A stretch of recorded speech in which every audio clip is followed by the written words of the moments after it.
Hello, hello and welcome to VChess. My name is Naiditsch. I am a chess grandmaster and finally the candidates has started. So, first round of the candidates, let's go straight into the games. First, first we have Sindarov against Yesipenko.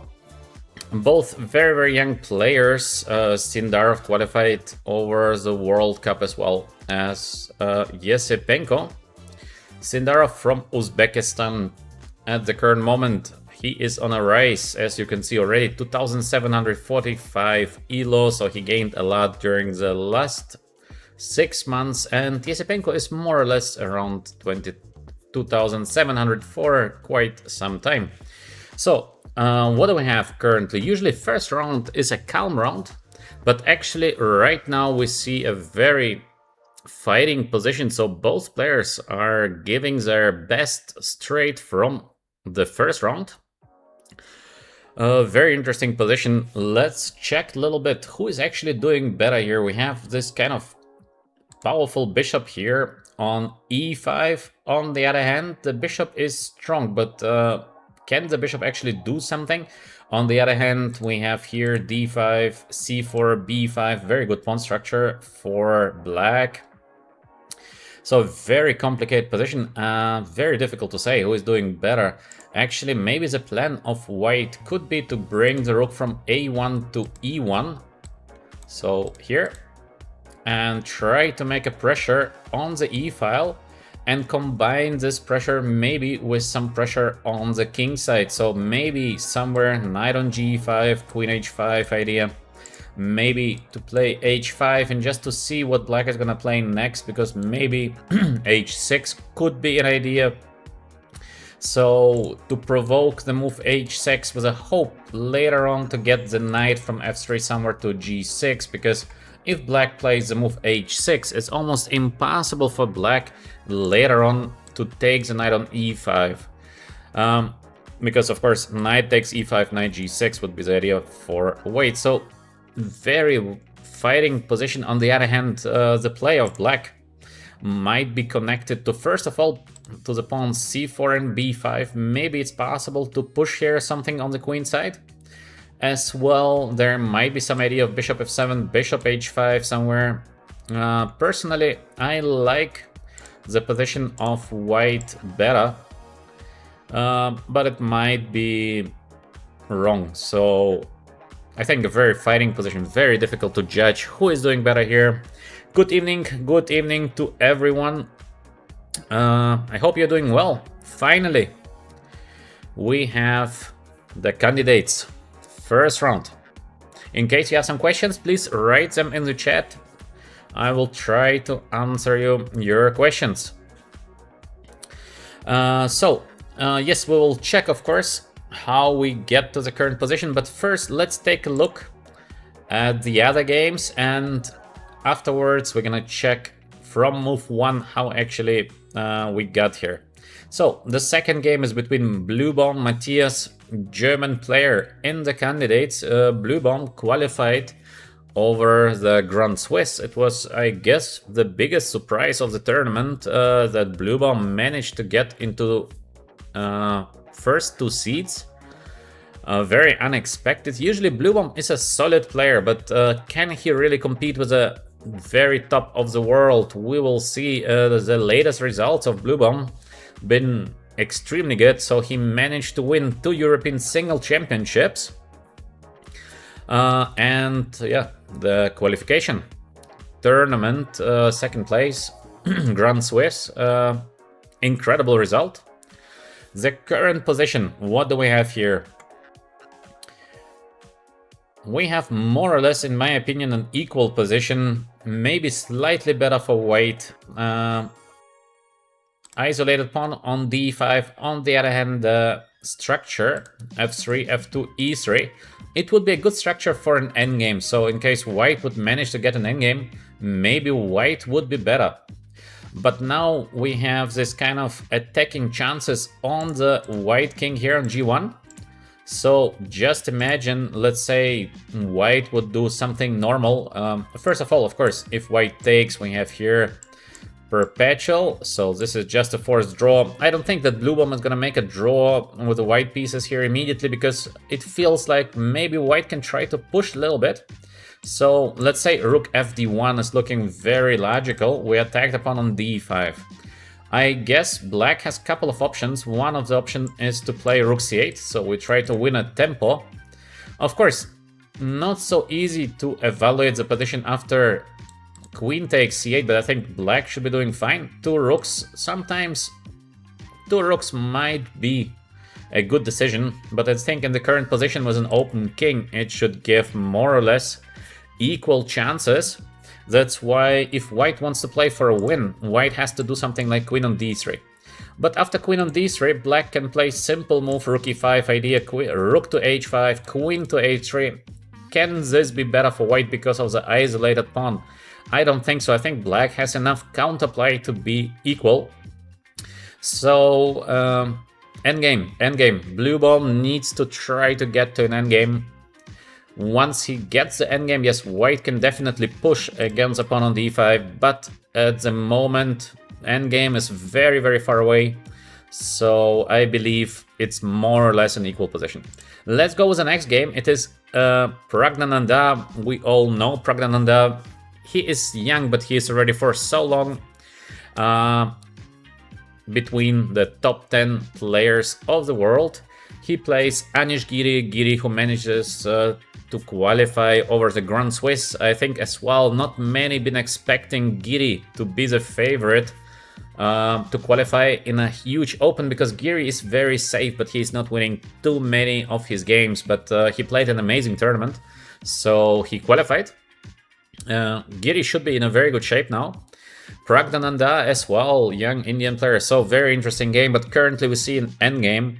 And I would evaluate the endgame as slightly better for white. Why is it slightly better for white? Because we have theoretically bishop-knight composition against pair of knights. And the knight on g6, where to go with the knight?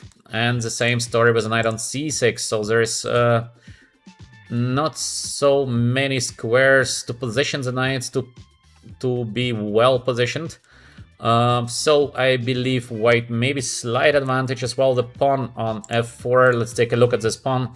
Just imagine we would change a couple of pieces and then we bring the king from g1 to f3, so the pawn would be under attack. That's why, in my opinion, white is doing here a little bit better. It's not a big advantage, but it's a small advantage. The next move of black, king on d7, maybe followed by b5, b4, so white has to act. Maybe an idea for white could be to play h4, h5, so this is very typical. We try to destabilize the knight on g6. Maybe there is also something here with a move knight on g5 immediately, but I'm not so convinced in the move knight on g5. Yes, it makes sense, we attack the pawn on h7, maybe knight e4 somewhere. I guess we can expect king on d7, so the rook has to be moved somewhere. Let's say rook to e1 back.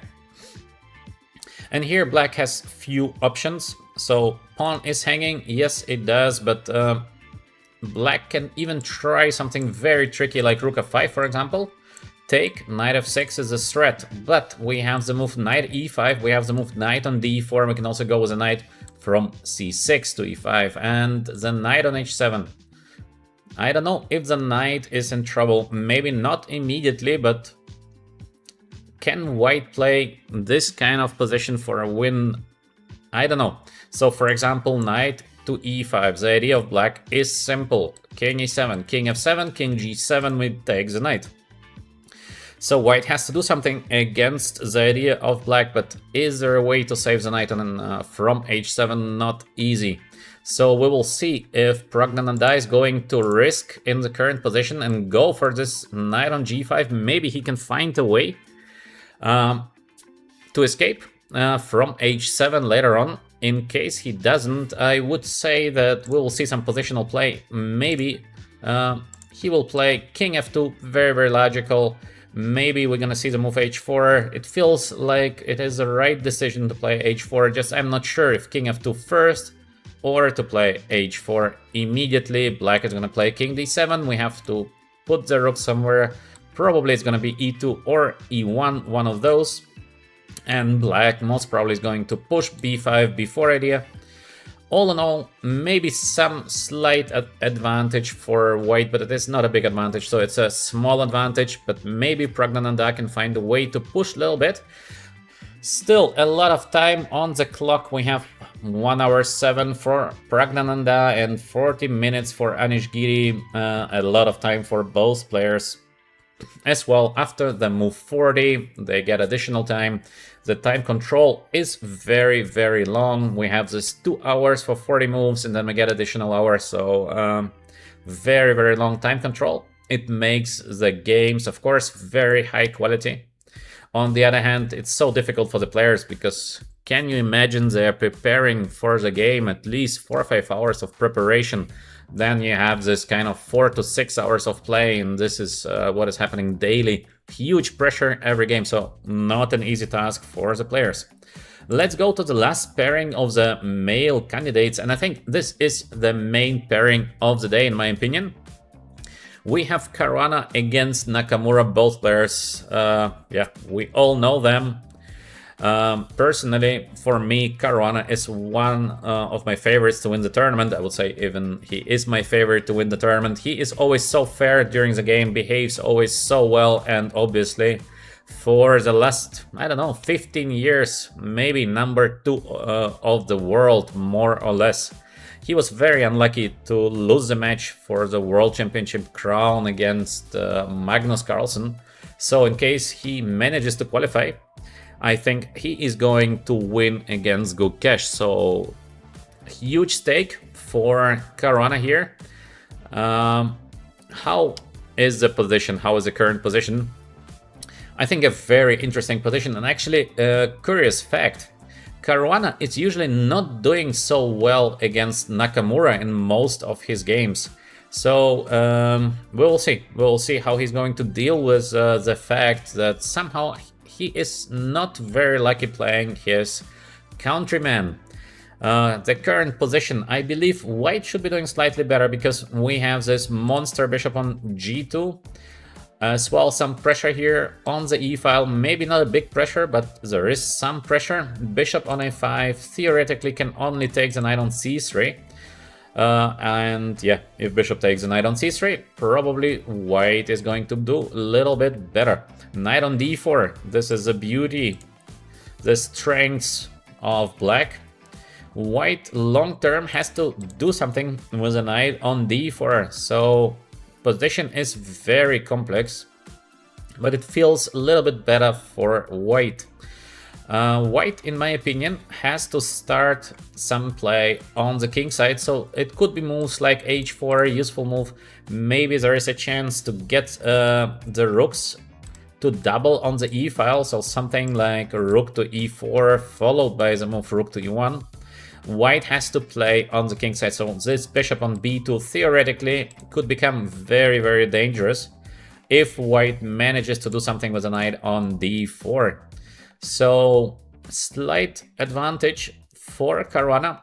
Caruana with 32 minutes on the clock, and we have 1 hour for Nakamura, so already half an hour advantage. It's quite big.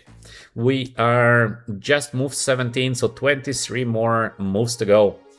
And we have here just the round number 1.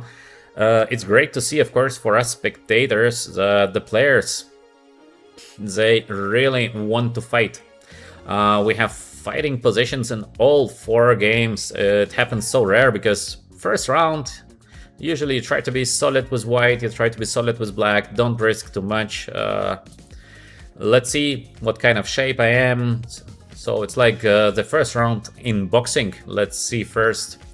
Let's measure the distance. But no, we have here immediately huge action in all the 4 games. Yeah, that's nice.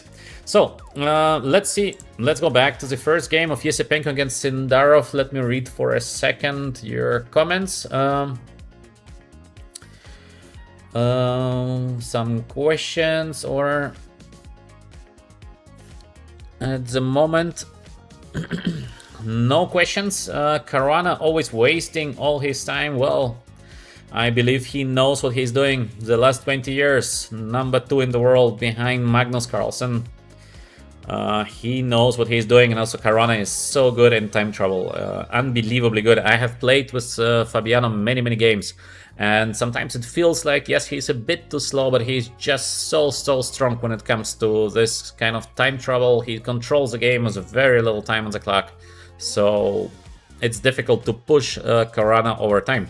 So let's go back. Sindarov against Yesipenko. What actually happened here from move 1? We have d4, d5, c4, e6, so we have the Queen's Gambit, take, and bishop f4. So Queen's Gambit with the move bishop on f4, not the most popular. Most popular is the bishop g5 move, but bishop f4 as well. Very known move and often played move. e3, c5. This is a modern way of playing the Queen's Gambit exchanged, because we took cd, ed, so c5 is now possible. From the first view, it seems like we want to play with isolated pawn. It feels a bit better for white, but actually these positions are pretty equal, because black is gonna play very fast. Knight c6, d4 is the threat. There is many moves theory, and the current theory says it's more or less equal. So we have the move bishop on d3, knight c6, short castle, so white is not going for this isolated pawn position. And of course, now black has a chance to play the move c4. Bishop on c2, knight h5, very good move, knight h5, because to keep the bishop on f4 alive, this might give white a little bit better play. In theory, it would be great for black, let's say, to play a6, b5 to stabilize, because in case it would be white to play, then we have the move b3. After b3, if black has no b5, then white is doing better. So let me make you an example. We do some random move, let's say bishop on e6, b3, white wants to take, so usually black has to take, bishop takes b3, or even ab, but personally I would take rather with a bishop, and I believe these positions are slightly better for white. So that's why we have the move knight h5. We go for the bishop on f4. The bishop from f4 cannot escape, so there is no move h3 yet on the board.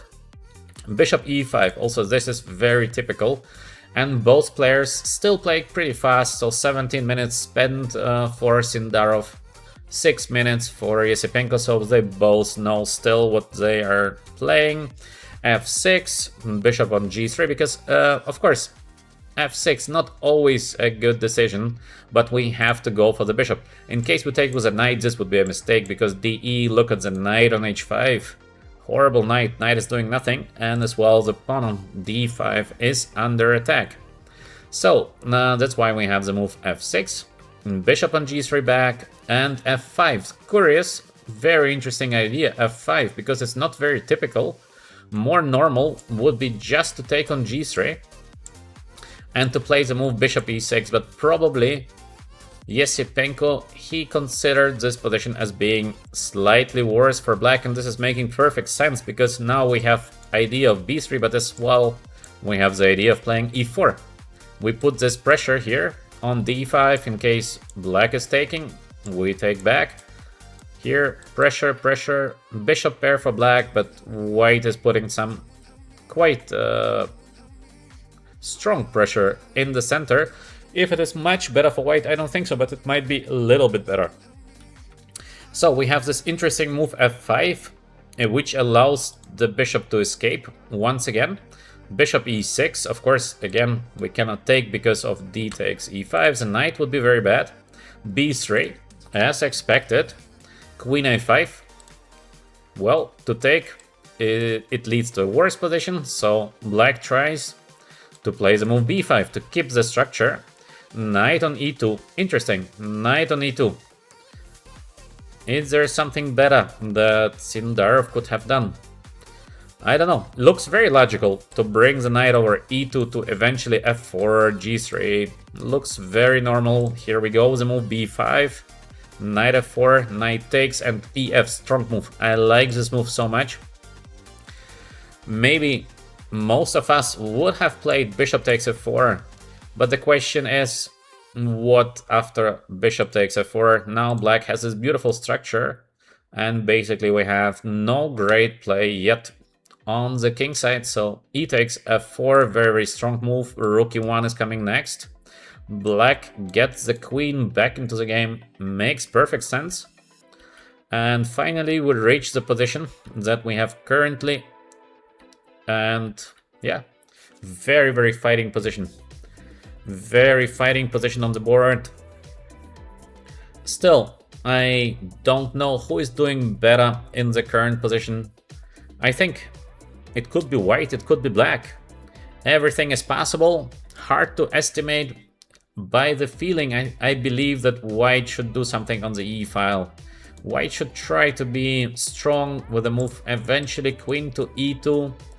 We have some threats like bishop takes g7. Of course, black is not going to allow bishop takes g7. There are few ways to avoid this. For example, easy move like bishop f7. But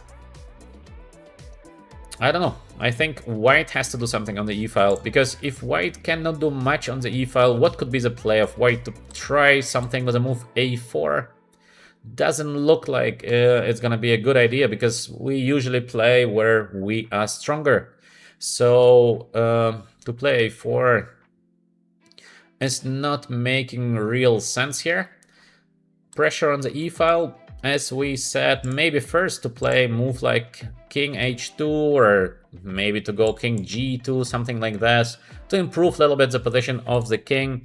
Maybe we can be like extremely creative by playing queen h1, queen h3, rook to h1, and then to try to play knight on g5, but this is looking too creative.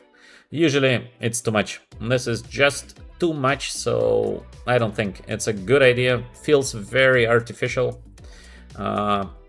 I don't think it's the right way to play here for white. So interesting position, very fighting position. Both players 40 minutes on the clock, so very equal game.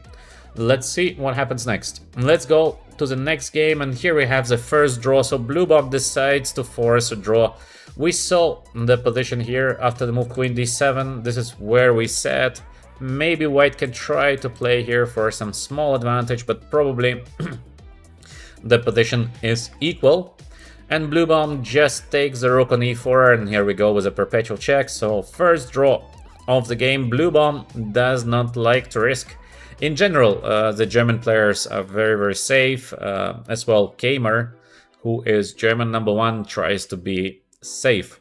So this is more or less expected that Bluebaum is not going to risk.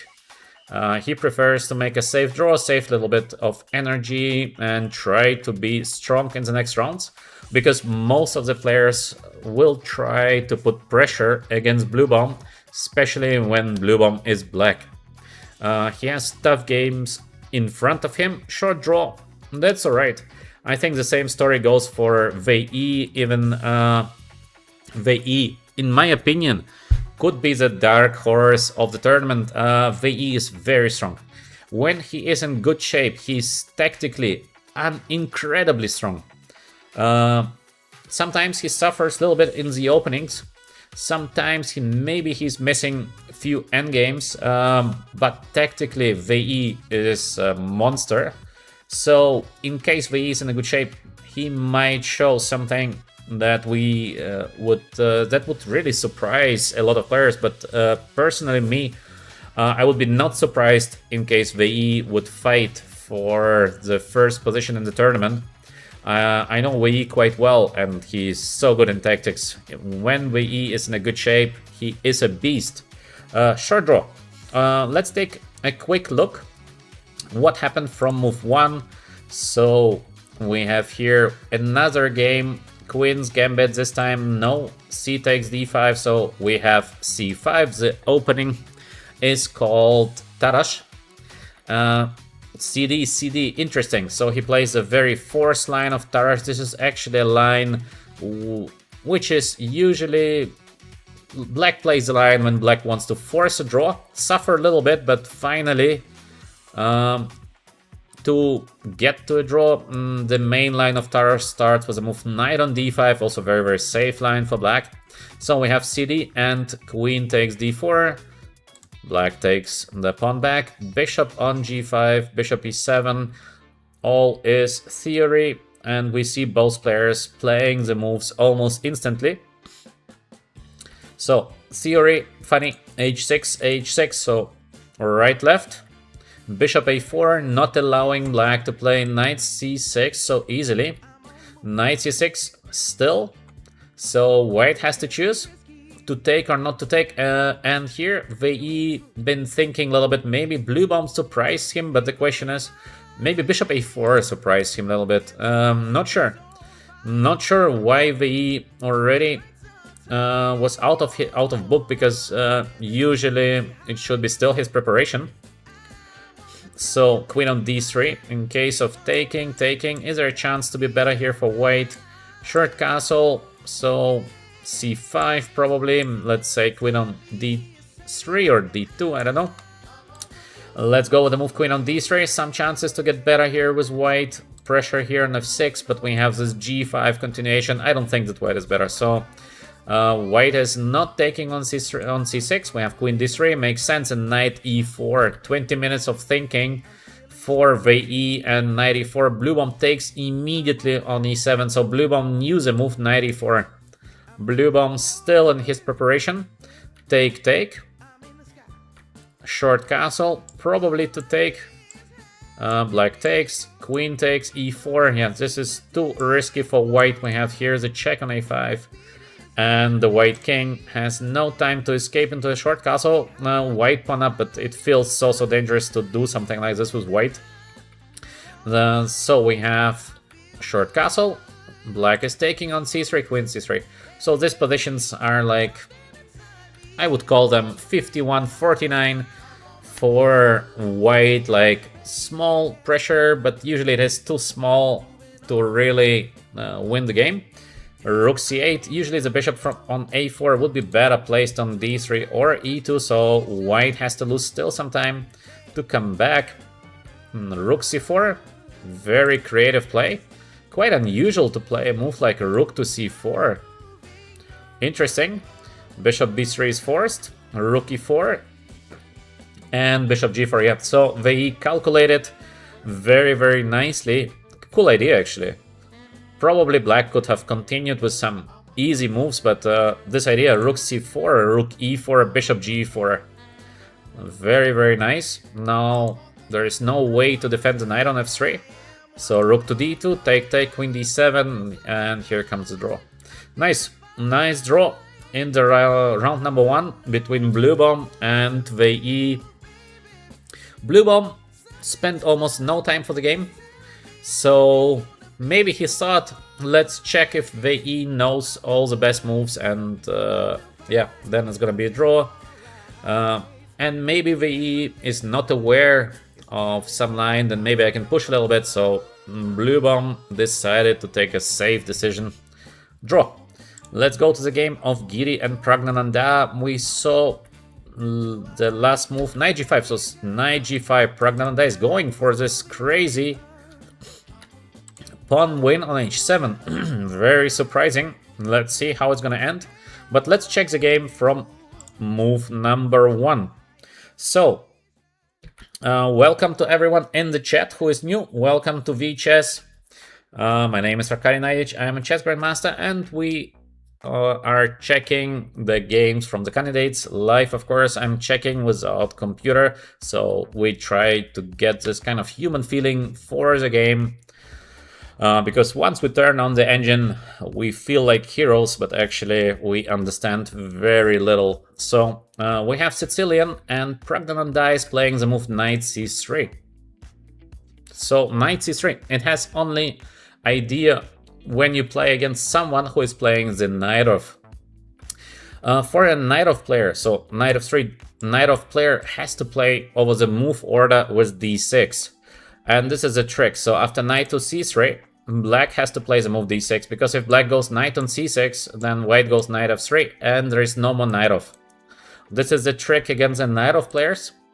d6, f4, of course, Giri is extremely well prepared, so you cannot outsmart Giri in the opening, at least not with the second move.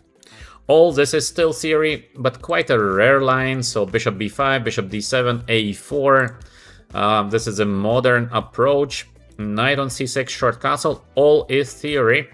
a6, e6, yeah, Giri knows exactly which move order to choose with black to be alright. d3, knight e7, f5, all this is theory. So currently we see nothing new. f5, black is taking on f5. You see Giri was just, he had spent 14 minutes, so he tried to remember what is actually the best move order here for black, and I think he remembered it perfectly. I see in the chat that there is another way to play the knight of second move a6. Yes, second move a6 is also possible, but the problem is that there are so many lines connected to g3, so you don't get exactly the knight of. But of course, second move a6 is as well very, very possible playing. So let's come back to the current game. f5, take, queen e1. Yes, this is just the main line, and Giri is choosing the line with the move bishop e6. I think here black has few options how to continue, but of course the line is very dynamic, and of course we should not take a pawn on e4 or something like this, because there is this knight g5. Look at the pressure on f7, so black has to be very precise, but bishop e6 I believe is one of the main moves. Now we go for this endgame, yeah. Queen c4, long castle. This has been played before, so currently we have nothing new, but is it better for white or is it just equal? This is a question. Because Giri plays it with black, so we can assume it should be good for black. Giri is very rarely playing something that is not correct in the opening, and Praggnanandhaa, he is still in the books, so it means as well that he was expecting this line to happen. So we can say probably it is more or less an equal position. Rook e1, knight g6, so white has slightly better pawn structure. On the other hand, we have this beautiful bishop on g7, so knight on d5, king b8, of course, not allowing knight b6 check. Knight f6, getting the bishop on g7, all is very logical, so take, rook f8, now f4. Also the move f4 makes perfect sense. Another idea for black might have been here just to start changing the rooks, but why not to play f4 first? Makes sense. White is changing because maybe there is some idea of queen g4 actually somewhere, or maybe knight goes to e5 in a good moment. So take, rook to e1, all is very logical. Rook f8, interesting. Personally, I would immediately take the rook on e1 because it feels that black should aim for change, because we have two pair of knights, and as we know, a combination of queen plus knight is usually better than queen plus bishop. So very interesting that Giri is not changing the rooks on the e-file. He goes rook f8. I don't know. For me, it feels more normal to change the rooks and then more or less to do the same that Giri was doing. We can get the king a little bit closer on c7, or we try maybe to hide the king on a7 in case we want to be very aggressive later on with the queen from d7. I don't know. For me, rook f8, it feels a bit strange. But maybe it is the best. We should definitely have respect for Giri. He knows what he's doing in most of the cases, but strategically wise, it feels a bit strange. So we have queen e6. This is normal endgame, and this is a position that we have seen. Now the question is knight h7. Yes, Praggnanandhaa is going for this crazy knight takes h7, d5. Yes, because the rook is now on e4, so Giri can play the move d5, makes perfect sense. A little bit strange to put the rook on e4, not to put the rook on e2 or e1, to allow the move d5 to happen, because d4 is coming next. What could be the idea of Praggnanandhaa? What is the idea of white here? Is it something like g4? But hard to imagine that the move g4 is working. So let's see. We take on g3. Let's say rook to g4, but why is white better here? I don't get it. We can just simply take on h7, so black is at least equal. Let's come back. This cannot be the idea of Praggnanandhaa. He must have something else in mind. So let's go back with a rook. Let's say d4. Bishop on d2. Very interesting position. The knight is caught on h7, but it's not easy to catch the knight. So we have to play maybe knight to e5 first. The idea remains to run with the king to g7 and to get the knight on h7. How for white to save the knight from h7? And it has to be something like h4 eventually, or I don't think we have something else than playing the move h4. Eventually prepares a move h4, because if we wait a little bit longer here, king e7, king f7, and that's it. The knight is gonna be lost, so white has to rush here with a move h4. But currently, I believe h4. Black has so many options here. For example, f3. Does it work? Not sure. Even to take on h4. Of course, to take is not a must, but let's say we take. The idea of white could be to give a check, probably on f6. So let's try. Take. Is it really better for white? I don't think so. Even this is looking pretty equal. Maybe white can do maybe some small pressure. Yeah, but it should be still a draw. Black has excellent counter chances with moves like rook g6. This should be a draw. So very risky play in my opinion to get the pawn on h7. This idea of knight g5. Praggnanandhaa is playing for a win, but very dangerous. Strange to understand to risk so much, because where do we win? Maybe white is still okay, but what is the upside of that? Maybe he has missed the move d5, but hard to imagine missing the move d5. Is it possible that Praggnanandhaa has missed the move d5? Maybe he has missed it, but too easy, I would say. Usually Praggnanandhaa is calculating very well, so to miss d5, d4 idea,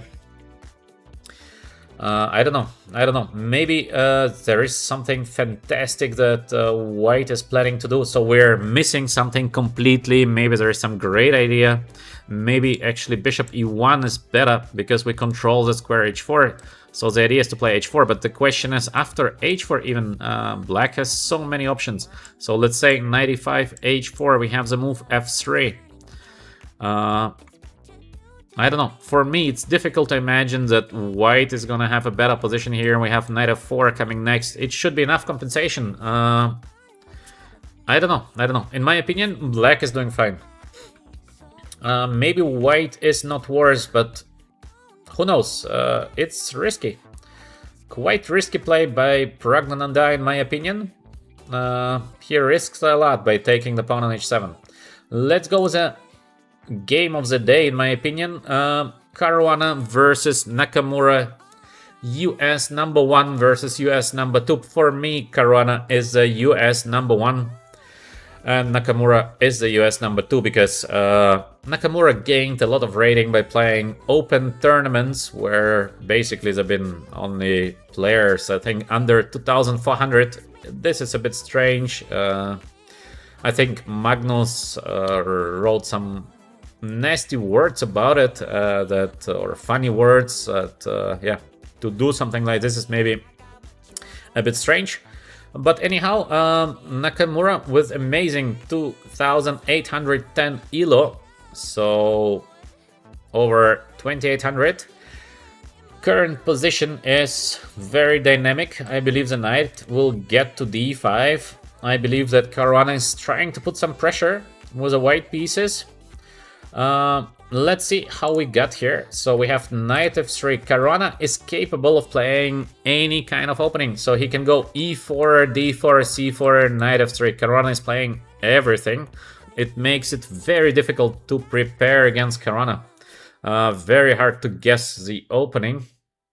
Knight f3, d5, and immediately with a move c4, I think Nakamura, was a little bit surprised with a knight f3, c4 move order, because actually the main move in the current position is to play the move d4, and it's evaluated as, I think, quite okay for black.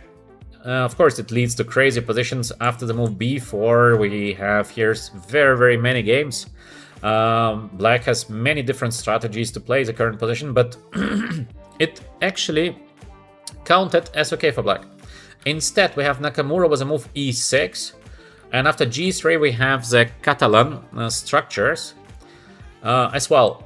After d4 we would be back into the Queen's Gambit structures. So I have the move g3, and immediately we see the move d4 on the board. So it was actually a preparation by Nakamura to have this move order with e6 and d4, bishop on g2 and knight c6. This is a modern way of playing the positions with the move d4.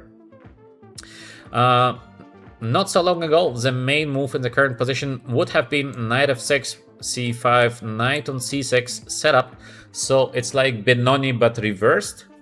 Currently, we have knight c6. The move knight c6 been played a lot in the match, World Championship match between Dinkler and Gukesh.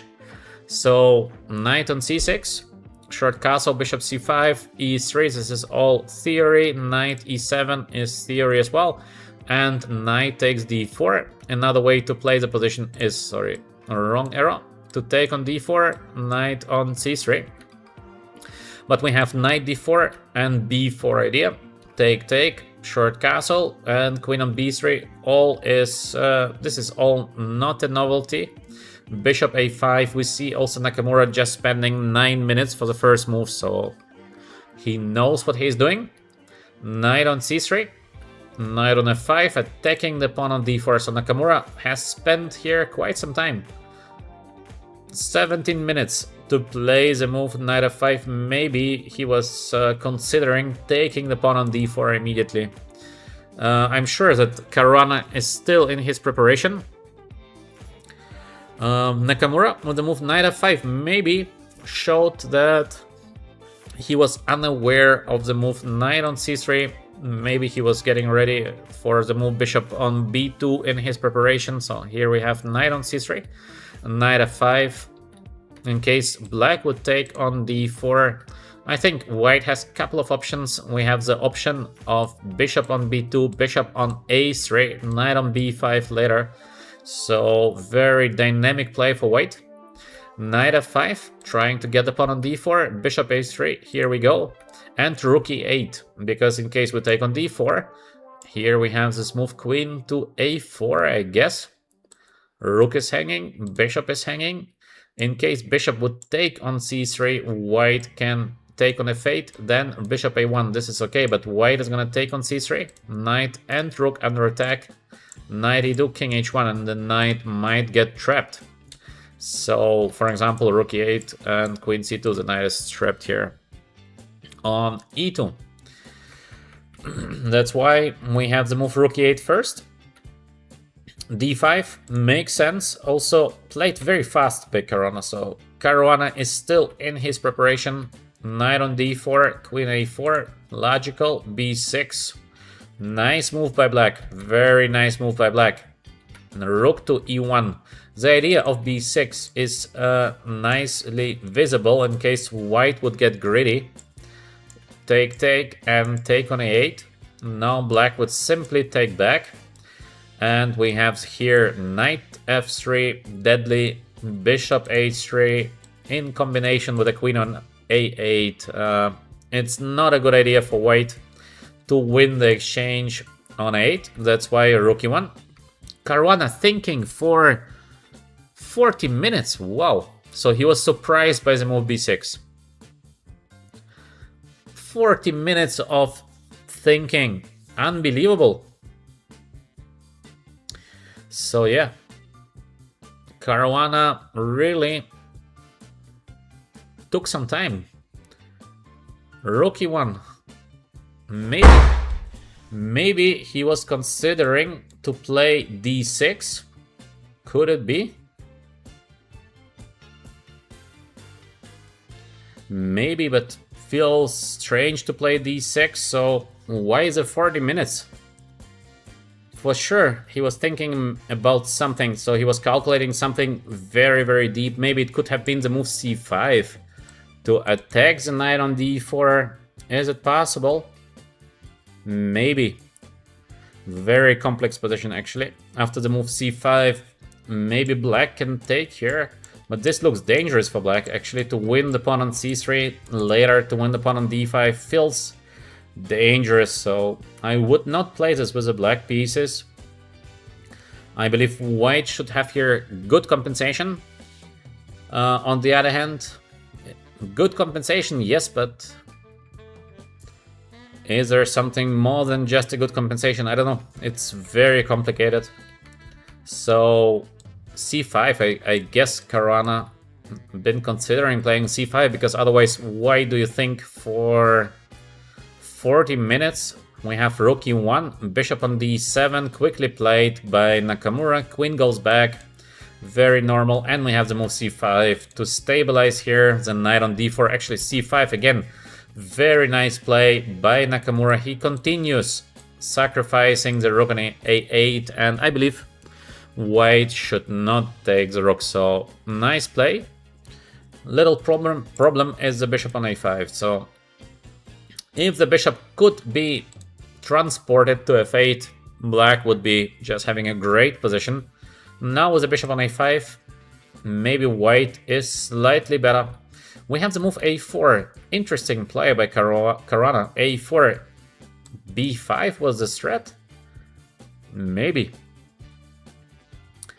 Maybe b5 could have been played by Nakamura in case we would do something slow. But I don't know. To play a4 now, a4 is quite a weakness. So a6, black continues trying to play the move b5. And white takes on e6. The question is, why do we need the pawn on a6? Is it not better than just to take on e6 instantly? Okay, difficult decision. So take. Nakamura spending 20 minutes before taking bishop takes e6, so he was considering taking with a rook. Most probably, but bishop takes feels natural, I don't know. Would you do the same? What do you think? Would you take here with a bishop or would you take here with a rook? Because Nakamura sought for 20 minutes, so he was not sure. Maybe he thought both moves are giving black decent play. But bishop takes feels natural, I don't know. Because in case we take with a rook, then after changing rooks, the rook from f1 will get into the game. But in case of bishop e6, the rook f1 is basically just watching. So, I don't know. It feels okay to take with a bishop. Knight on d5, queen on d6. All is pretty normal. Black is getting ready to play the move b5 somewhere. And what could be the next move for Caruana? Just 20 minutes on the clock.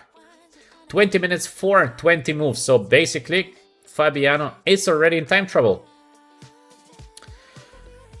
Yeah. Time trouble for white. Small time trouble, not big time trouble yet, but here the time control is a bit unusual. No increment, yeah, no increment, that's correct. No increment. After move 40, there is gonna be some increment, but 20 moves with no increment. Tricky. In case the position is going to be very complex, it's difficult to play, yeah? So, what could be the next move for white? Let's try to guess. To take on d4 doesn't look like the best option. Maybe we could do something strange, like playing bishop c3. The idea is simple. In case black takes on c3, we take back, so we finally get rid of the knight on d4. So this move bishop c3 looks pretty logical on one hand, because we try to stop the move b5. On the other hand, not sure if it is the best, because what is the next move for white? Do we want to take the bishop on a5? I don't think so, because there's ba and then the rook is getting very active, so maybe is not the best. I see somebody's asking for an engine in the chat. As I mentioned, I'm not looking at an engine during the comments. I think engine just gives us the wrong feeling about the position. We stop to think by ourselves, and we just follow the first line of the engine, and of course usually it gives you just a completely wrong understanding of the position, because you are thinking like an engine, not like a human. So I'm commenting without an engine. What else can we do here? Except the move bishop on c3. Maybe something that is connected to f4, f5, but I don't like the move f4. Maybe something positional like h4 first, but do we stop the move black from playing the move b5? Is it possible to play b5? Maybe. Maybe black can just play the move b5. Welcome everyone who is new to VChess. Thank you for joining. In case you like our educational content, please like and subscribe. I will be commenting the candidates round by round, so please join us. Knight on f4. The idea is good, but the pawn is hanging on c4, so we cannot do it at the current moment. So not so easy to find a good decision here for Caruana. Obviously, in case we want to make a draw, we can just take on d4 and the game is gonna end most probably into a draw, but with white we want more than a draw, and we know that Caruana is very fighting player, so he's a great fighter. I guess we can expect maybe white still to play the move bishop c3, so maybe not so bad bishop c3, because we stopped black from playing b5. Maybe black is going to play the move bishop d7, trying to change some pieces. Or maybe rook to e3 is possible as well, but the problem is what happens after b5. I don't see any kind of tactics here for white. There might be something. Obviously, we are just spectators and we are not as good as the top chess players that are participating in the candidates, but still sometimes we might be lucky to guess some moves. So what could be the idea for white? Maybe to take and to play rook to a3, but doesn't feel like it's a great plan to get the rook from e1 to a3. I don't think it's the right way to play for white. So I don't know. To be honest, I don't know how to play this position for a win except the move bishop c3. Draw to take, to play rook e4. Yeah, white is gonna be able to equalize, but this is just a draw. Let's see what Caruana is gonna do. I have no idea how to continue pushing in the current position with the white pieces, because 15 minutes for 20 moves. Caruana is in time trouble. Now it's getting tricky time-wise. And statistically wise, usually Caruana is not doing so well against the Nakamura. Strangely, Nakamura has a great score against Caruana. I see in the chat some ideas like queen to a1. The idea is good, but first of all, pawn is hanging on d2. Also knight on c2. We have a fork here. So idea queen a1 is good, but how to execute the idea? Not easy to execute the idea queen a1. So what can we do here? I don't know. I don't know. Maybe Caruana is considering just making a draw. Let's take on d4 and that's it. But knowing Caruana, I would say he's searching how to get some advantage. Caruana is usually never playing for a draw. This is not what he's doing usually. Usually he's fighting. He's a great fighter, so he's searching for this kind of little chances. Where can I still push? And Caruana is not afraid of time travel, so interesting. Interesting what we will see next here.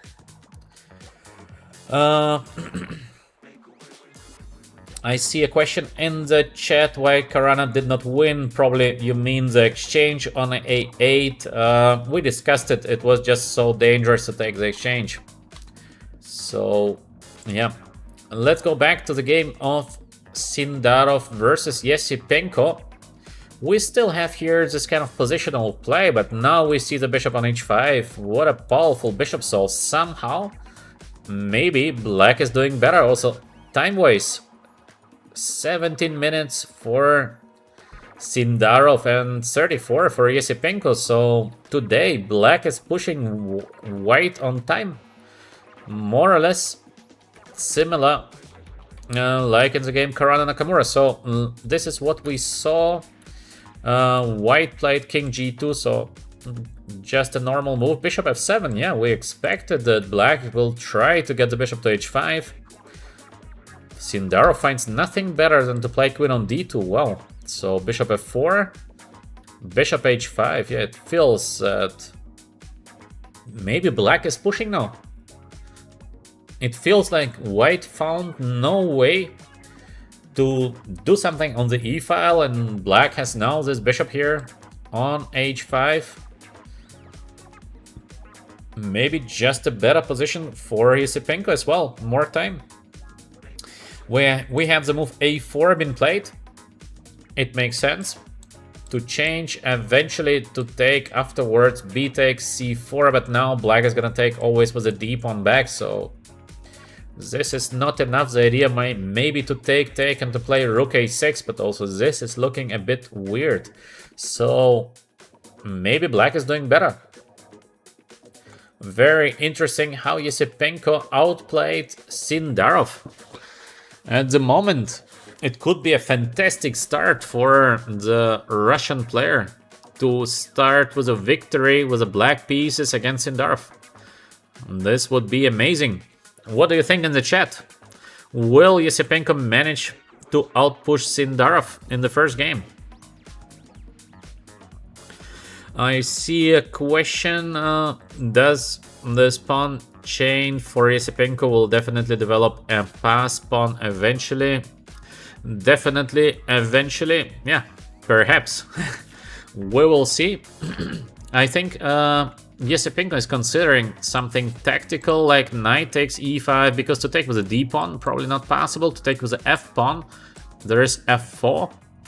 So in case we take on e5, probably white has already to take on with a rook. And now there might be bishop d6 to try to win the control over the e file. It's very tactical position. So bishop d6, take. We have this bishop takes f5. We take on e2. White is taking on d7. Now we can take on b3. It looks so dangerous for white. In my opinion, maybe this is just winning for black, no? b2 is coming next. Is it not just a winning position for black? So very interesting. Does knight takes e5 work? So knight e5, maybe knight takes e5, but this is also looking, in my opinion, quite dangerous. So for example, we take, but looks like a very dangerous position for white. Bishop pair, passed pawn. I don't know. It feels that black is doing better here. This is not an equal position in my opinion. So knight takes e5. Could it be the next move of Yesipenko? He has a lot of time. 30 minutes on the chess clock.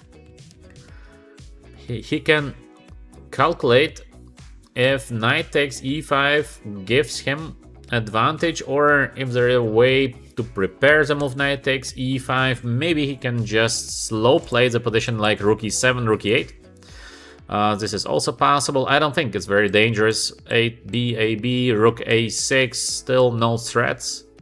So doesn't look like a very dangerous play here on the a file. Let's see what Yesipenko is going to play next, but yeah, he is pushing. He is pushing for a win with the black pieces. Let's go back to the game of Praggnanandhaa against Giri. So we saw last the move d5, rook to e2, bishop e1. This is what we saw to support the idea h4, knight e5 and rook e4. Yeah, we've been thinking if h4 is actually working, this line was f3. I saw that should give black enough counterplay. That's why we have the move rook e4 been played. Rook e4 is obviously played against the move f3. And now king e7, probably h4. So next move might be knight on g5. Black has to play something strong now. How to catch the knight on h7? This is the main question. We have to try to catch the knight. Is there a way to catch the knight? There might be some idea to, let's say, play king on d6, h4. Can we take the pawn, then rook h5? It is not working because of bishop f6. So this is not enough to slow play like king on d5. Knight finally returns to play c4. Possible, but now the knight defends the rook, so white has a couple of options. Maybe just as simply to take is possible. There is also bishop on f2 with the idea rook takes d4 with a check. It looks more or less like an equal position. So like a much better position for white, of course. So king d6, king d5 to slow. What black can play against the move h4? Giri has to find something against the move h4. It feels black should be able to do something. The knight on h7 is completely out of the game as well.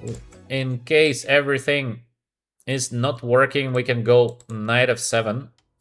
So to prevent knight on g5 in the future.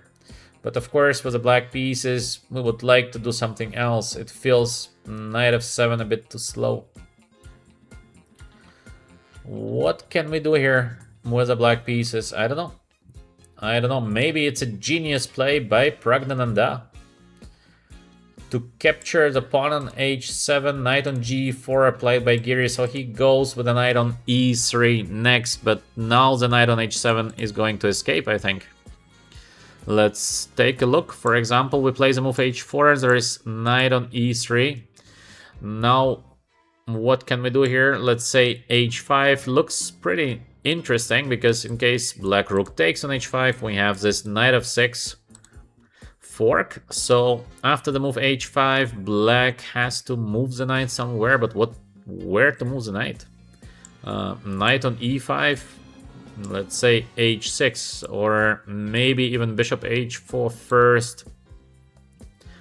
Very dangerous position for Giri. So what could be the plan for black after the move h4? Eventually it is to play rook h5, but does it work? Knight on g5. We have to take on h4. Take. Rook takes f4. The rook is pinned. I think this is just lost.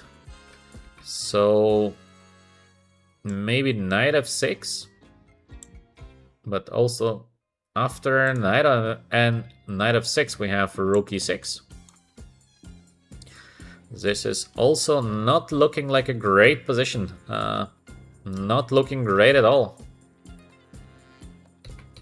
What could be the idea of Anish Giri, that he played knight on g4? Maybe he saw nothing better, but then what happens after the move h4?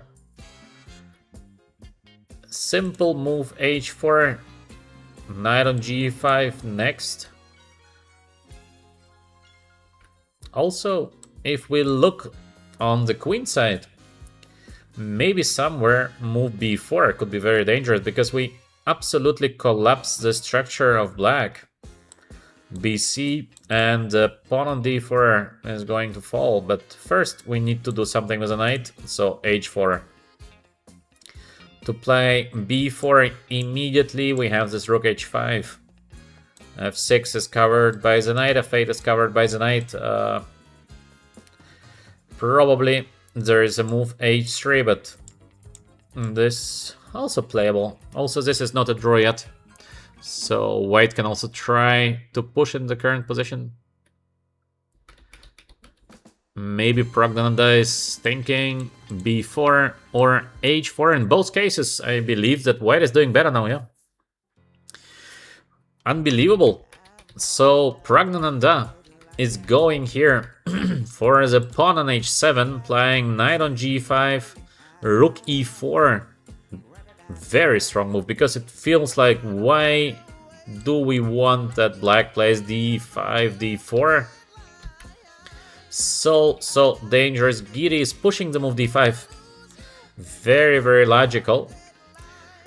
Maybe it was a mistake to play d5, but I mean, how not to play d5? When you have the opportunity of playing d5, of course you play the move d5, because it feels so good to play the move d5. Maybe black should have played knight e5, but difficult move to be played. Because if you have the option of playing d5, you usually just play it. So we have d4, bishop e1, h4 is the threat. Giri finds nothing better than knight e5. Giri finds nothing better than knight on g4.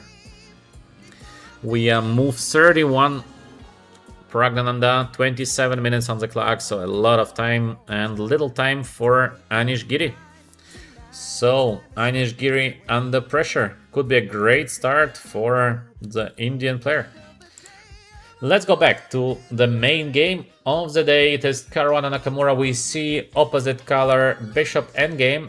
I think it is just a draw. The square on e1 is covered by the bishop.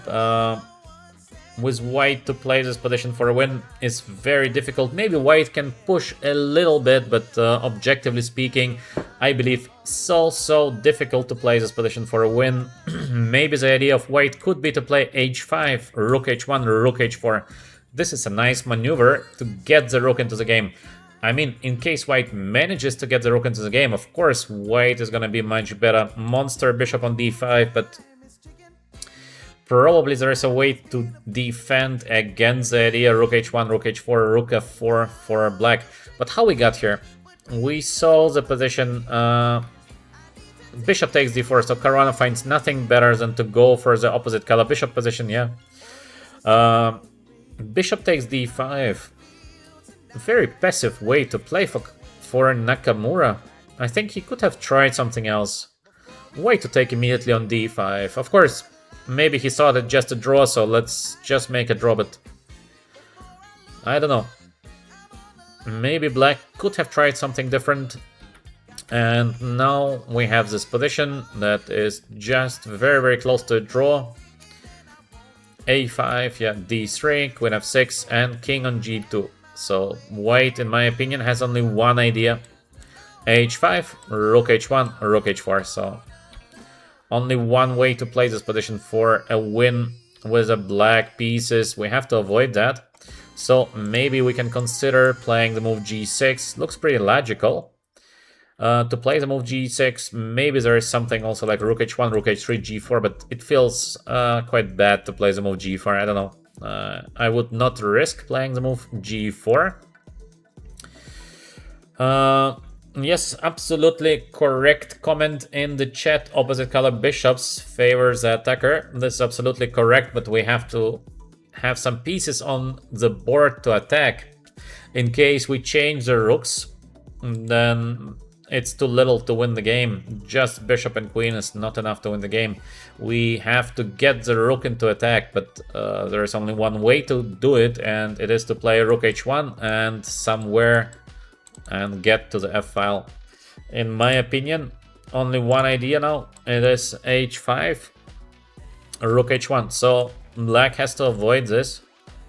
And even this idea, I'm not sure if it is like so dangerous because black will get some counterplay somewhere. So what could be the best move for black here? I would play the move g6.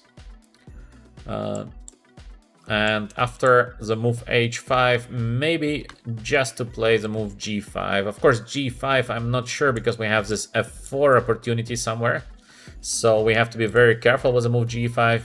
Maybe g5 later. So let's say king on g7, rook h1, and maybe wait for the move rook h4 and then counter with the move g5. So let's say we go rook e5. Of course, to change everything would lead to a draw, so white has to avoid this kind of change. Probably the move h6 has to be played, king f8, and maybe now to play rook h4, but still it looks just like a draw. I don't think it's possible to win this kind of position. It's too little material on the board to win. So yeah. I see a question is in the chat, isn't it drawish to have different color bishops? In case just bishops, yes, it is a draw. This is absolutely correct. But in case we add pieces, then the attacker is going to be always favored because the other bishop cannot defend against the opposite color bishop. So as more pieces are in on the board, as more the attacker is usually dominating the game. Let's go back. Let's see what happens in the game, but I don't think will happen much here. I think Nakamura is going to find a safe way to secure a draw. He should be able to find a safe way here.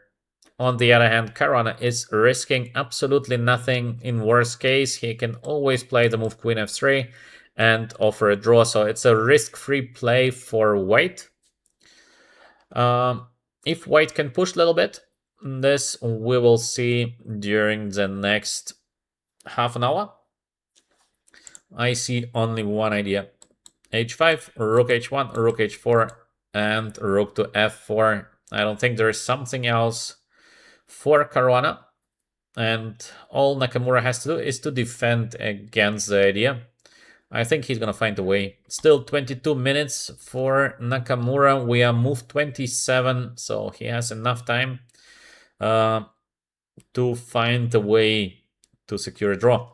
For me, still remains a question why he took immediately on d5. This is, I don't know, in white to play this move instantly because there is, for example, queen c5, no? Let's say we play queen c5, there's an idea of playing b5 next. Yes, maybe there are some threats. Maybe black has to calculate a little bit, but is it really dangerous here for black? I don't think so. I don't think so. I don't know why we see immediately the move bishop on d5. I think Nakamura could have tried something else. This position is slightly worse, so he has to suffer a little bit for a draw. No winning chances, and as well, Caruana's 12 minutes on the clock feels very confident now. It feels like a lot of time because the moves are simple and Caruana can just make a couple of waiting moves just to cross the move 40. I don't know. Maybe Nakamura should not have taken on d5, but probably in any case, this position is going to be a draw. Let's go back to the game Sindarov against Yesipenko. We said that black is doing better. We have the move bishop a5 been played. Wow. Very unexpected, at least for me, to play bishop on a5. He's closing the a file, but I don't know if this was dangerous actually. So bishop a5, what is the idea of bishop a5? Maybe to get the bishop to d8 or... yeah, now I understand. Actually, he wants to get bishop on b6 and put the pressure against the pawn on d4. Yeah, smart. This is very smart move, bishop a5. Wow, very nice. To get the bishop to b6, quite unusual idea, this bishop b4, bishop a5, bishop b6. But actually, nicely done by Yesipenko. The bishop is getting to b6, pressure against pawn on d4, and then we prepare, for example, b4, c3, or knight on b4, or knight takes e5, so he keeps all his options open. Very nice play. Great play, bishop a5. I like it a lot. Nice. Let me read for a second the chat. What do we have? No questions yet in the chat, except does Nakamura have the idea to reach e2? Not really, not really. He can, but it's gonna be not easy. Okay, let's take a look what happens here. Take, bishop on d1, and just 6 minutes for Sindarov. 6 minutes for 13 moves without increment. Sindarov is in trouble. Sindarov could lose the first game. It would be a horrible start. To lose the first game with the white pieces, it's a disaster to start like that. And actually, he is getting completely outplayed. It's not like you blunder something and you lose. No, he is just getting outplayed by Yesipenko slowly. Terrible. To lose a game like this in the first round, it's like you want straight to go home. Very difficult situation for Sindarov. Yesipenko has to consider still all this knight takes e5, if this is possible or not. He can continue with simple moves like bishop b6 followed by b4 c3, because then we have this monster pass pawn. Or to put the knight on b4 feels also good. So of course we play first the move bishop b6, then we get the knight on b4, then we get the knight on d3. Feels like not a bad decision as well. Of course, white is still fighting, but white is under big pressure. 6 minutes, 39 seconds without increment. Feels so dangerous. It feels so dangerous. Of course, it is not over yet, but Sindarov is in trouble if he's going to escape. Let's see. Let's go for the game of Praggnanandhaa against Giri. And what do we have here? We have the move h3 been played. So no h4, no b4. He goes to the move h3, knight to e3, and the move c3. Wow. This is very unexpected because the knight is still on h7, almost caught. Knight on d5, played by Giri. He has spent half of his time on the clock. He had 13 minutes, now just 7 after playing the move knight on d5. 7 moves to go, 7 minutes. Idea could be take and rook h5. So finally, black would catch the knight on h7. Obviously, white is not gonna take here on d4. With white, I would still play the move h4. I think h4 is almost a must at some moment because, well, to play all game long without the move h4 is... Praggnanandhaa shows great nerves. He's playing with the knight on h7, not being afraid. Round 1 of the candidates. Great chess. No peaceful draws, no safe play. Very nice to watch this kind of chess. Welcome to everyone who is new to the channel VChess. We do here some educational chess content, and of course I will be commenting the candidates daily. So let's see who is going to be the winner in the end. My favorite is Fabiano Caruana. He plays great chess, and he's a very nice guy, very fair at the chessboard. You can write in the chat who do you support and why, of course.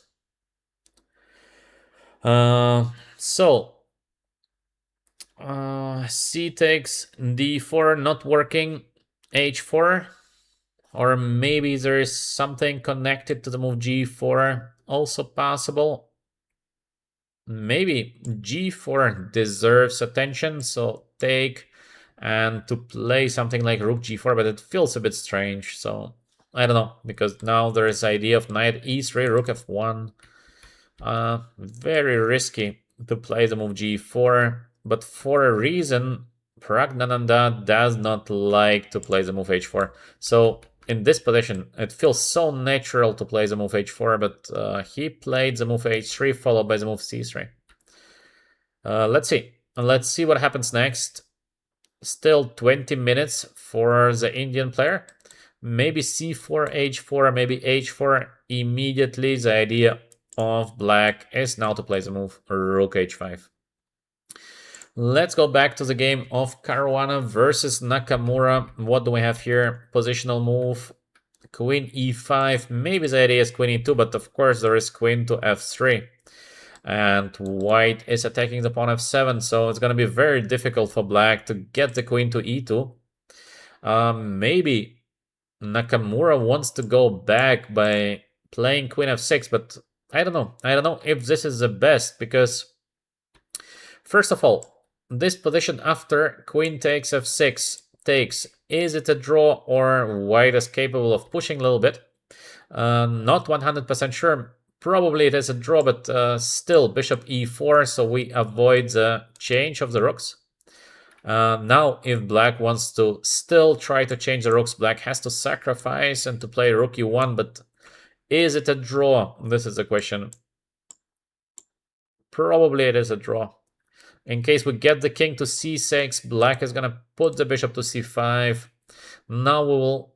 The only idea of white is to get black into sort of zugzwang, but it's going to be very difficult probably. Very difficult to put black into zugzwang. Still, it's a fight. It's not like immediate draw, and with white you feel so good to play here. For a win, zero risk, and black is suffering. So queen e5, queen f3. How to defend the pawn on f7. In case of rook e7, now there is never a move queen on e2 because white is going to take on f7. So still would be a pawn down. Very difficult actually to suggest something to Nakamura. Suffering after rook e7, suffering after queen f6, but still queen f6 looks like a best decision to me, because I think this endgame should be highly likely a draw. So I would try to change the queens. With the queens, it could get tricky. So let's say something like rook to e7, h5. So we still cannot play the move queen to e2. And even if we play the move queen to e2, there is still queen f4. So I don't know. To keep the queens on the board feels dangerous, at least to me. I would not do that. So queen f6. And after queen f6, white can try to play this endgame or to play the move queen on g4, because there is no h5 move. Black is just one move too late. In case black would have g6 on the board, there would be just h5 with a draw, but now no h5, and after g6, h5, rook h1. Black is under pressure. Black has to find a way to change the queens. With the queens and rooks on the board, it feels like a dangerous position. Not so easy. Not so easy. Let me see the chat.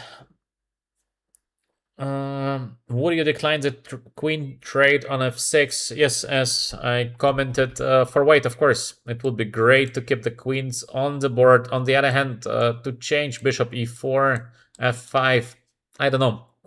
Probably this endgame is a draw, but still, black is suffering. Let's go back to Yesipenko against Sindarov. So what do we have here? We have bishop takes f3. Wow. Way to take on f3. Well, the idea, let's try to understand the idea first. In case queen takes, because it feels quite natural to take with a queen. For sure, he wants to take on e5 next, or first to play the move bishop b6. One of those. So Now, what do we have? Is there a way to protect the pawn on d4? How to defend the pawn? Not so easy. Not so easy to defend the pawn on d4. Maybe Yesipenko is thinking that he won the game. So he thinks it's just a win. But I don't know. Maybe we don't see something. I mean, probably we don't. He would never play the move bishop takes f3 without calculating the line till the end. So he is very sure to win the game.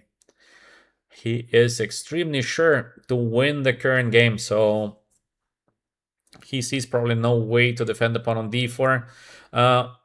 Now queen takes f3 or king takes f3. Two options. We see queen takes f3 being played. Yeah, to take with the king. This would just lead to rook takes e5, and then we have this knight takes d4, and it is game over. So queen f3 is forced. Now probably Yipenko is considering, should I take knight takes e5, should I take rook takes e5, or just the move bishop on b6. So I think to take rook takes e5, this looks a little bit crazy, because now it might be a game for all three results to sacrifice and exchange in this position. I'm not sure that's the best. Feels a little bit risky. So to take with a knight is possible, but the question is it enough to win the game? So take f4, not so dangerous. To attack d4, possible, but opposite color, bishops on the board, so white should be very, very fast here on the a file. Doesn't feel right. I think bishop b6. Bishop b6 is a move that we are going to see next. The rest is making no big sense to me. I think he took on f3 with the idea of playing bishop on b6.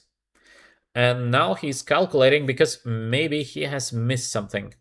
So he miscalculated and he wanted to go bishop b6, but he saw some very unpleasant response by black. So what could it be? What is he scared of? Is it something like b takes c4, d takes c4, and something connected to the move rook a6 eventually? But how to make it happen? Maybe the move d5. Let's say knight e5, rook takes e5.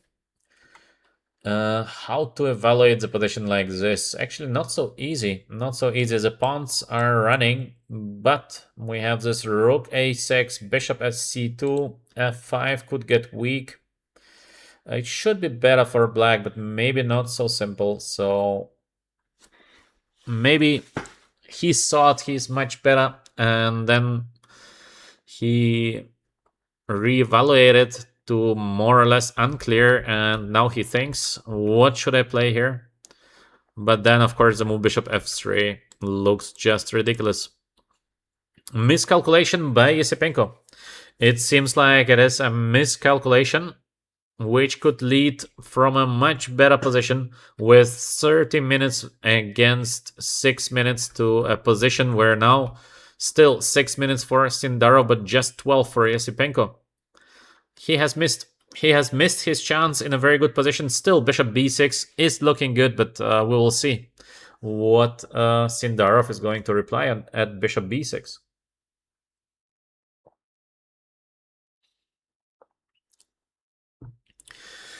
So I see in the chat if bishop b6 take and rook a6, yeah, rook a6 looks logical, but the question is, after knight takes d4, what happens now? White has to take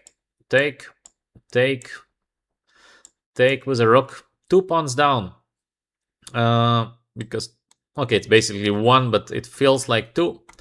Maybe white has some compensation, but is it not just a winning position for black? Not sure.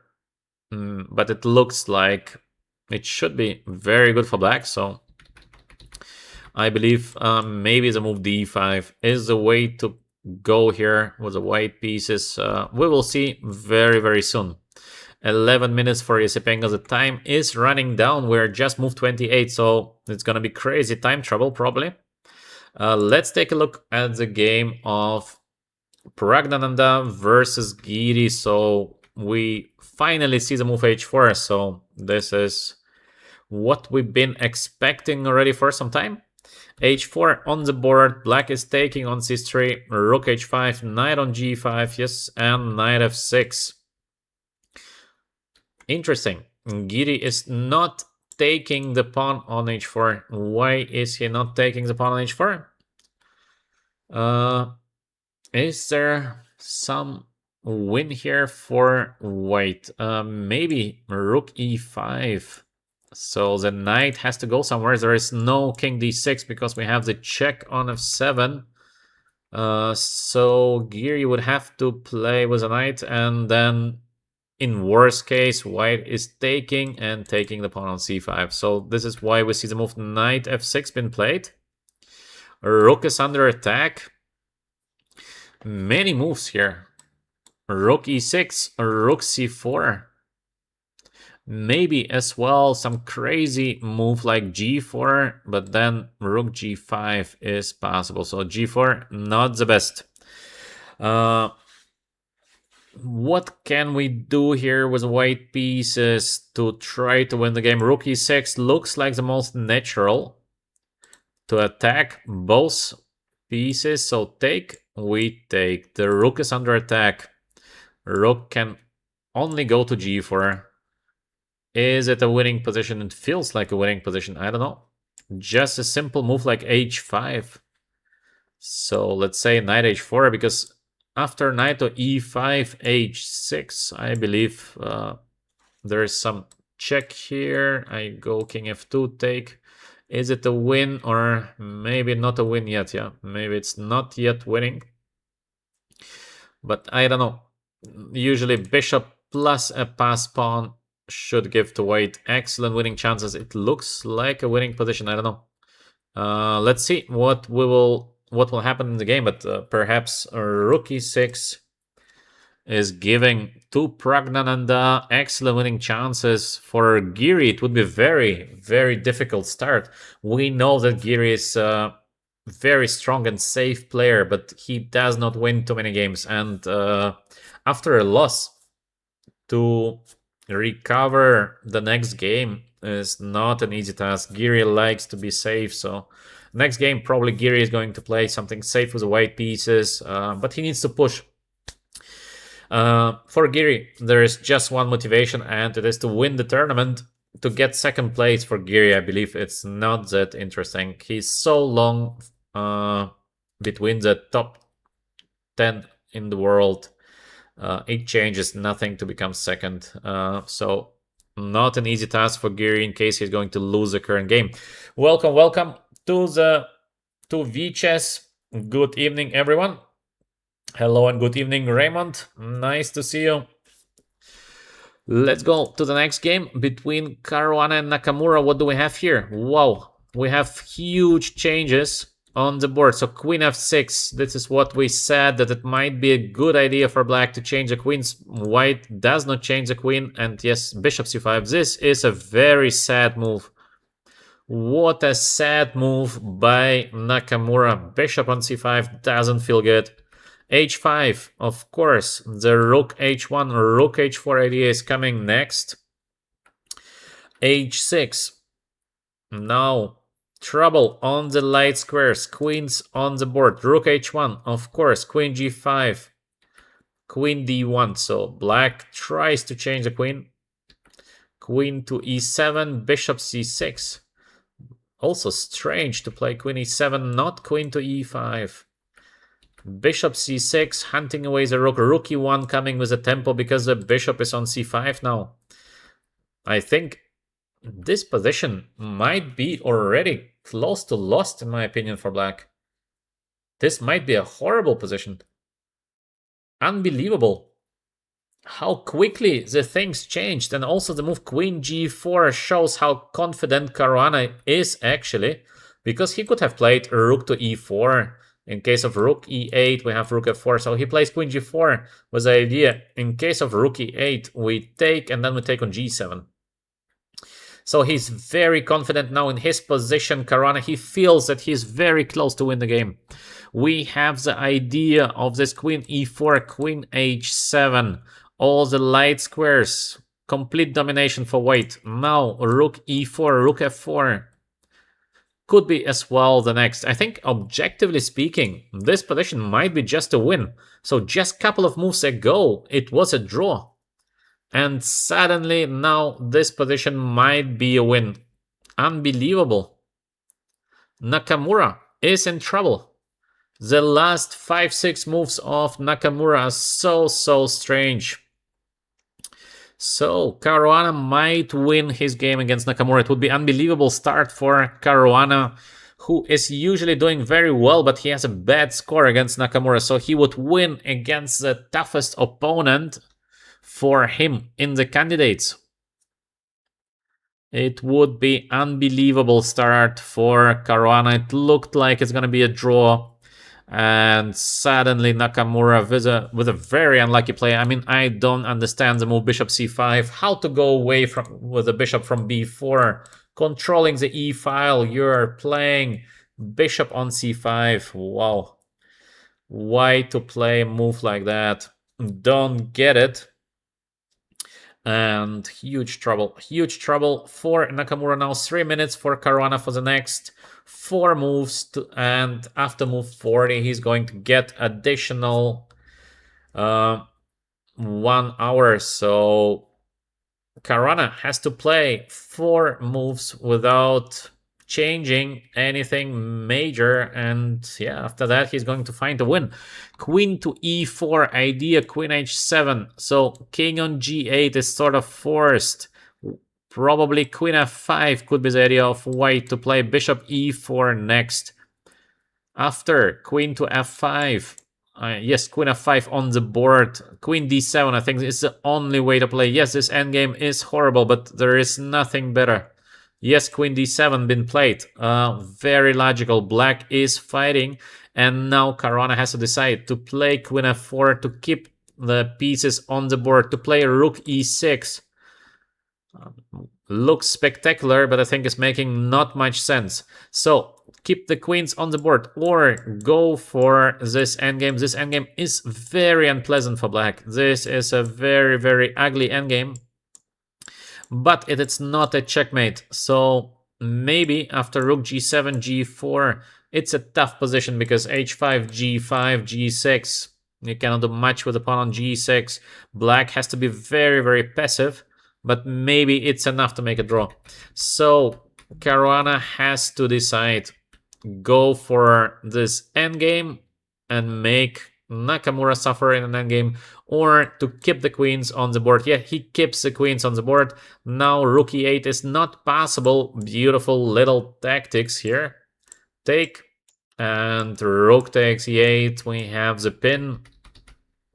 So rook e4 is coming next. It feels like white lost a couple of tempos, but I think no major changes, because still rook e8 is not possible. We still can play bishop c6 just to be sure that we control the e file.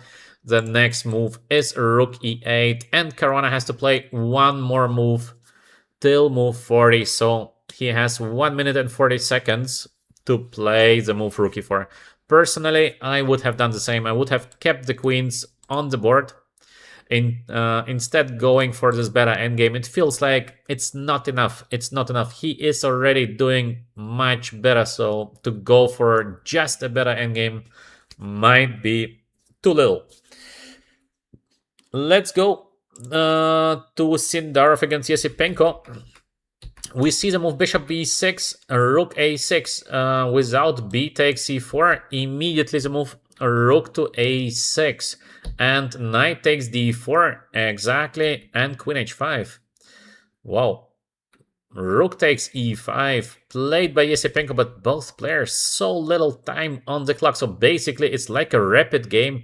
And maybe this is what Yesipenko has missed, that after, let's say, bishop on c5, we have this rook takes h6, massive tactics. Rook h8 checkmate. So in case we take, there's a checkmate on g6. Maybe this is what Yesipenko has missed, so now he sacrifices on e5. Of course, rook takes e5 and queen c6. Is it possible that Sindarov is not just back, but he's going to win the game, actually? This would be amazing. From such a bad position, Sindarov was outplayed in the beginning, that currently he is not just back, but that he's doing better with the white pieces. It feels that the king on g8 is badly positioned, so white should be able to have some nasty tactics here. Of course, not easy, not easy. Bishop f3. Could it be a good move or a bad move? So bishop f3. Maybe there is something crazy like the move g6. And now to take on f3, but rook to e7. Very, very difficult position to play for both players, having so little time on the clock. Pure tactics here. Let's see if bishop f3 is working. Sindarov with just 3 minutes and 50 seconds on the clock. Crazy. Crazy game. Yes, Yipenko with this bishop takes f3. Huge error. Huge miscalculation, yeah. Unbelievable, unbelievable. Thank you for the nice comments in the chat.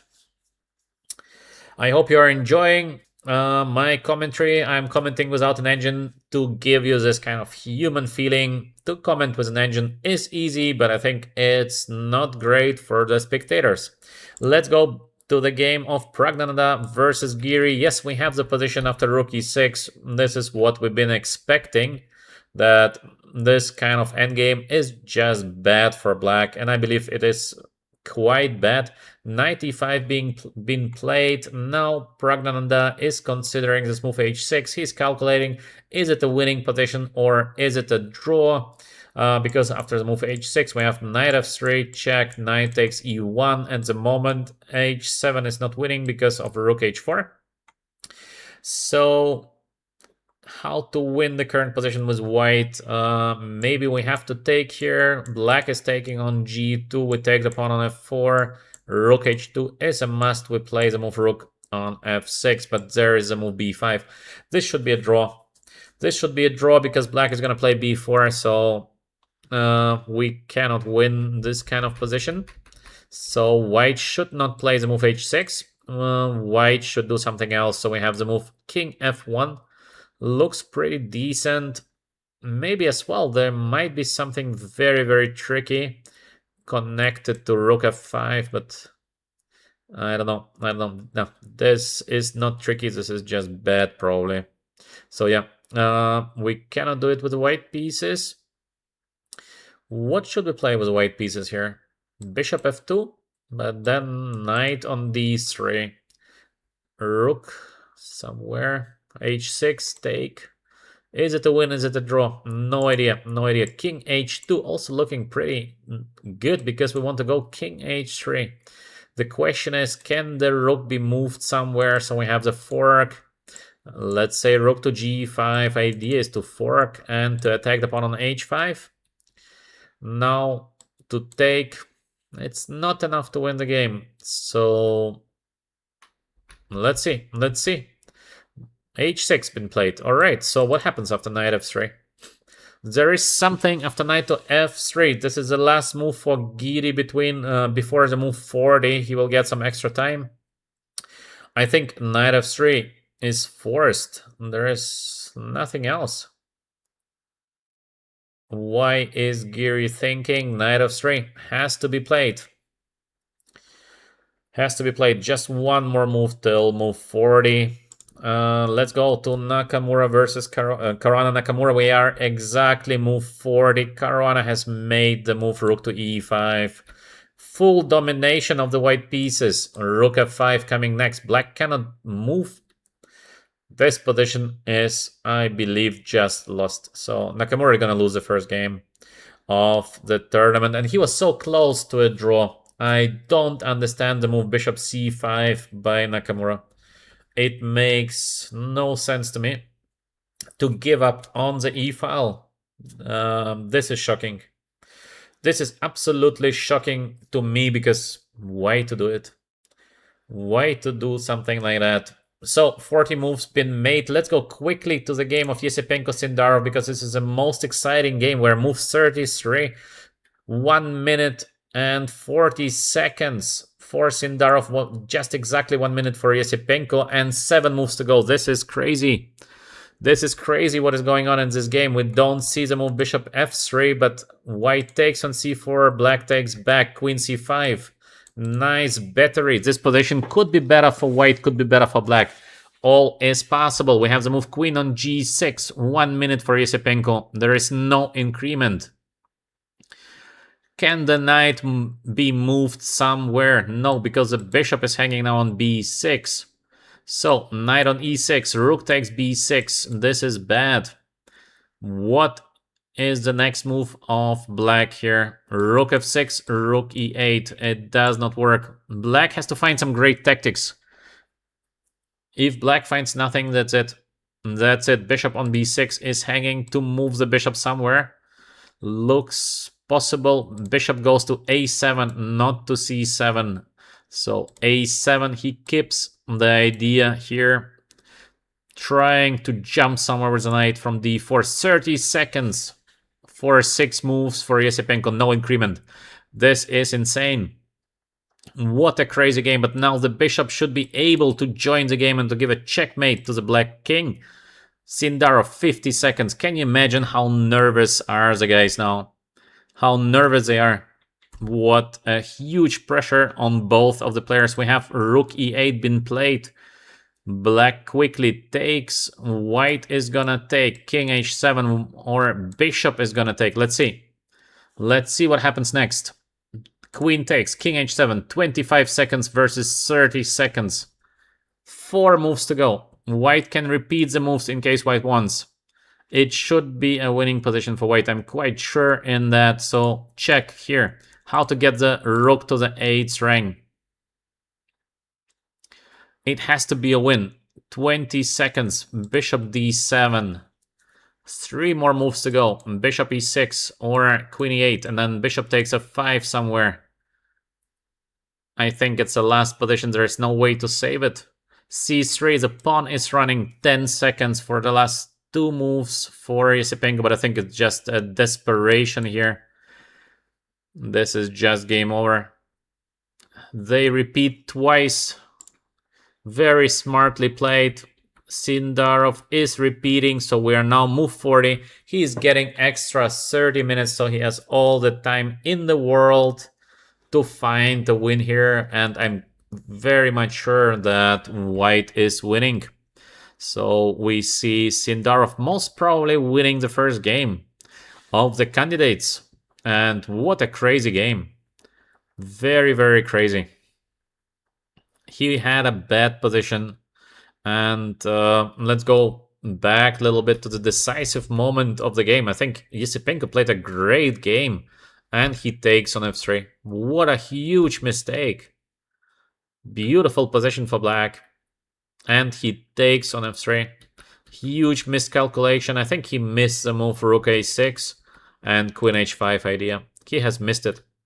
Quite sure that he has missed it. He wanted to go bishop a7 or bishop c5, so let's say bishop a7, and he thought it just a pawn up, but there is rook takes h6. He has missed this rook takes h6, and suddenly the whole position of black just collapses. He tries to save the game by sacrifice, but there is bishop a4, now queen g6, yeah. The whole position of white is just falling apart. Very, very sad to see your position falling apart. Just a couple of moves back. It was so good, everything. So Sindarov is thinking, but it should be a win. We can even maybe try to calculate the move for rook e6, rook e8, because it's quite a forced line. Take, king h8 is only because this is a checkmate. So king h8, now we give a checkmate with the move bishop g8, bishop f7, and queen on g8, checkmate. So yeah, it seems to be over. Probably we will see the move rook e6 and just a resignation by Yesipenko. Tough. Chess is such a tough game. You can play a great game, then you make one mistake, and yeah, the whole advantage, the whole work is gone. So tough. Let's see. In the game of Praggnanandhaa versus Giri, yeah, we have the move knight f3 been played, of course. King f1. Giri is thinking to take, or I don't know. So to take is sort of forced, because what else? Take is forced.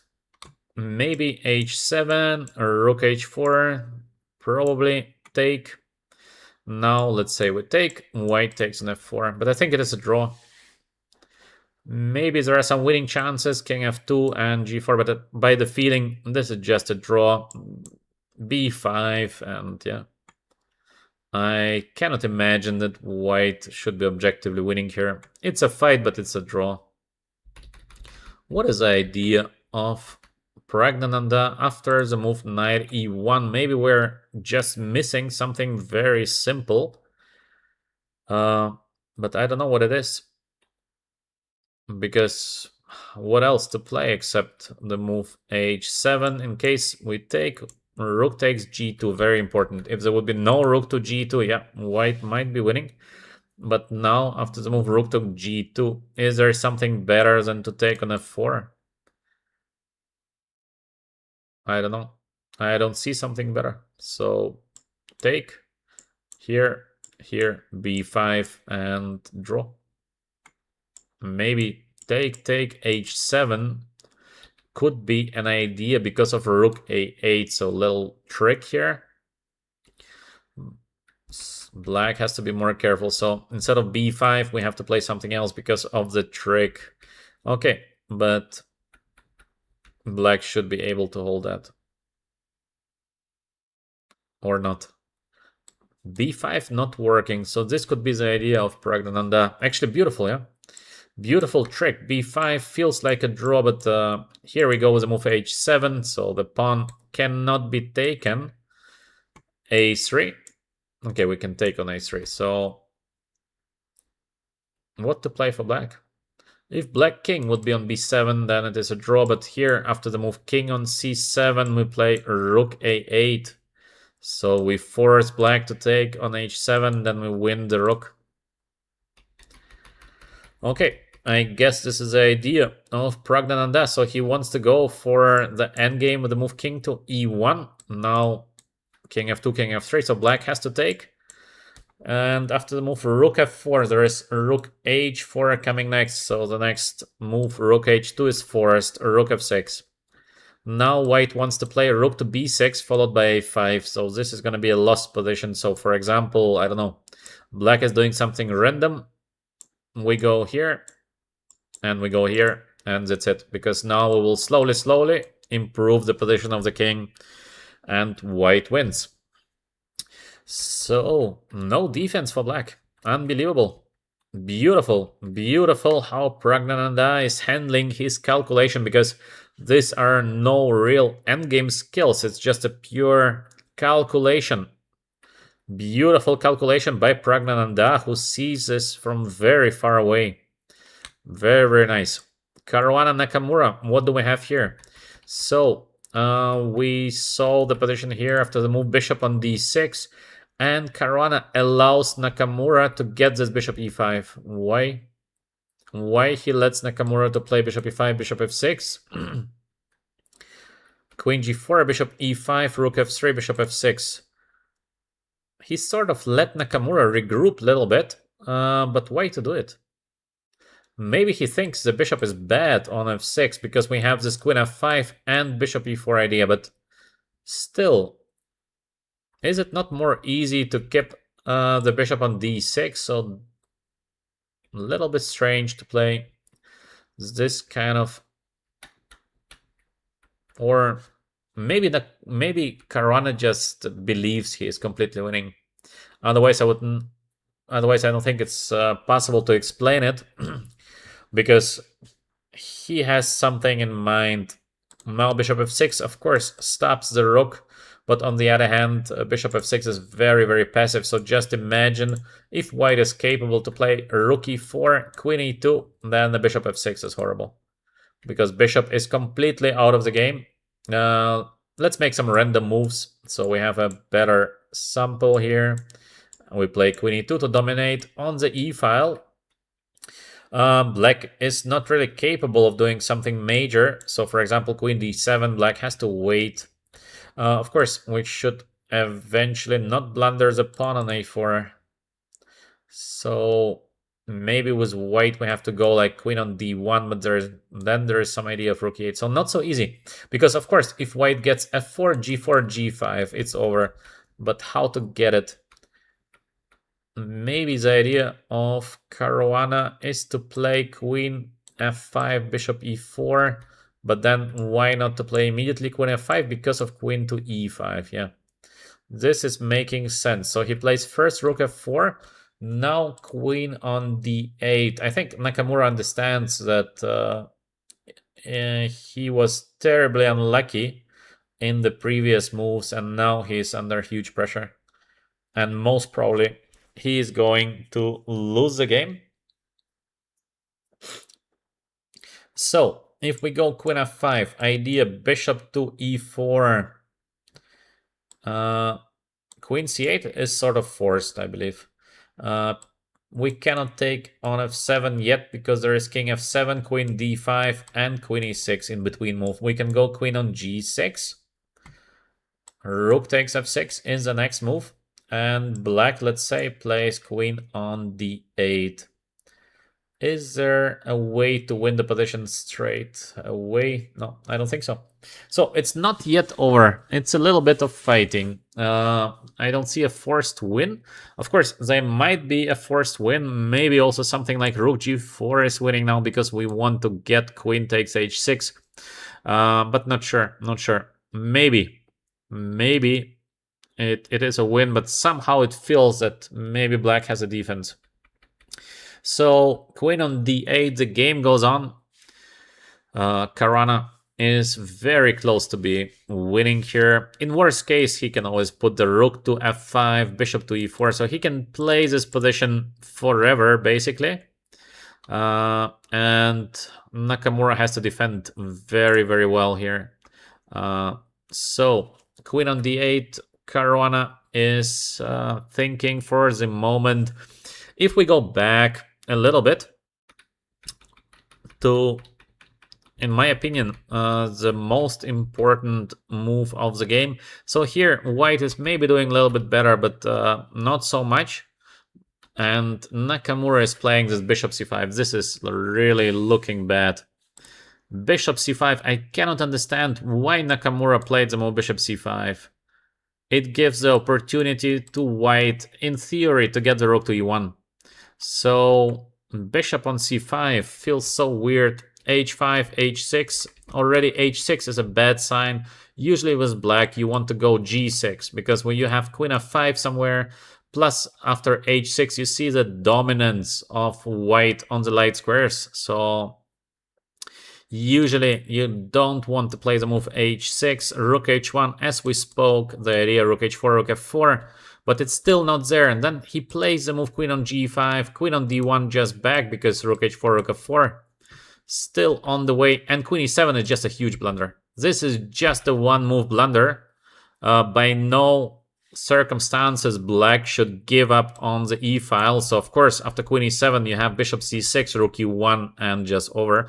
I believe if we would see Nakamura's face after bishop c6, he would just be shaking his head because he likes to do that.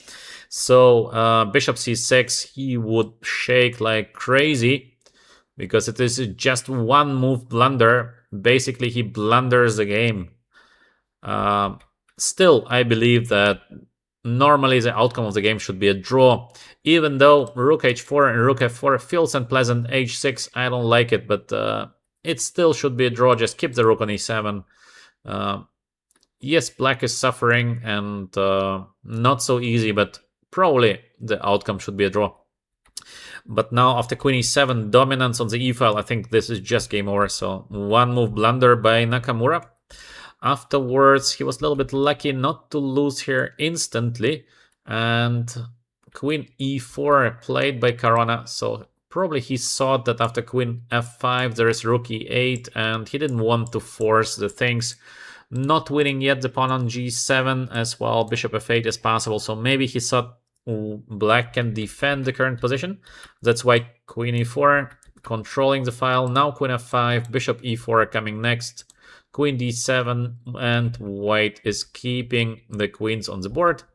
But still, somehow here, maybe rook e4, rook f4 immediately was the idea. Queen g6, was it not just winning?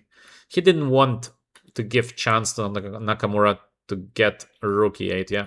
This is very, very human. No rook e8, because rook e8, as we spoke, there is beautiful tactics with queen takes f7. So we have rook f8. Now rook is beautifully on f5. Here, Caruana lets Nakamura play bishop e5, bishop f6. I don't know. I don't know if this is smart or not so smart. We will see. We have the move bishop e4, idea, queen f5, only defense for black. Queen c8, because there's just nothing else that Hikaru Nakamura can play here. And the idea of white is maybe to go rook f5 and then switch the flanks. Could be nice, actually. Rook f5, queen f3, then we get the rook to b5, and we try to collect the pawn on b6. Very unusual idea, but maybe a very beautiful one. So bishop e4, queen c8, because there is nothing else. Queen f3 probably. Little threat here eventually to take the bishop on f6. Waiting for black to do something like, I don't know, rook e8 maybe. And the idea of white to get the rook over f5 to b5, but not so simple actually, because rook f5, we have rook to e5. It's not over yet. It's not over yet. Caruana probably has some great idea in mind, but it's not visible to me, at least not immediately. I believe queen c8 has to be played. Queen c8 is a must, but the next move of white is going to be very interesting. Maybe he wants to get... Interesting. Very interesting how Caruana is going to squeeze Nakamura in the next, I believe, I don't know, next 40 moves. It's going to be a very long game. This is not going to be a fast game here. So let's go back. Yesipenko, Sindarov. Yes, rook e6 played as we expected, and Yesipenko resigns. Very, very sad end of the game for Yesipenko. He played a nice game. He played definitely a nice game and throw everything away with this. Bishop takes f3. It was by far not a must to play bishop f3. He miscalculated. He thought he's winning. He missed this idea. Rook takes h6, but we discussed the idea already a couple of times, so it makes no sense to discuss it for the third time. And now he's losing. Yeah, it could be fantastic start for Yesipenko, and now it turns into a disaster. Can you imagine how sad you would be? You play a great game, you do much better, and you just blunder and lose the game.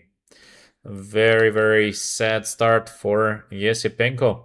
I see question in the chat. Where is Magnus? Magnus is not participating in World Championships already for a long time. So Magnus is not here. Let's take a look on Praggnanandhaa versus Giri. Yes, we have this king e1.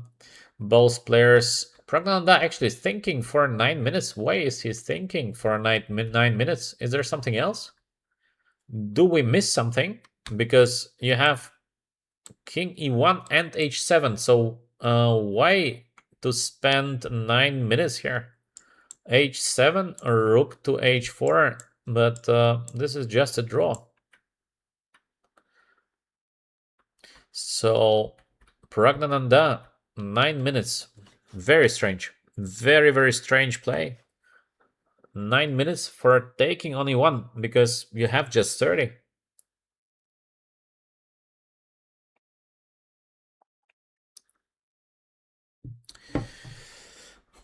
And it feels like rook g2 is a must. What else can black play here? Maybe king e7? Is it possible to play something like that? I think h7, rook h4, rook b6, game over. So this is not a move. This is not a move. Only rook takes g2 is possible. We take, rook h2 is forced. Something else, rook to h4, and that's it.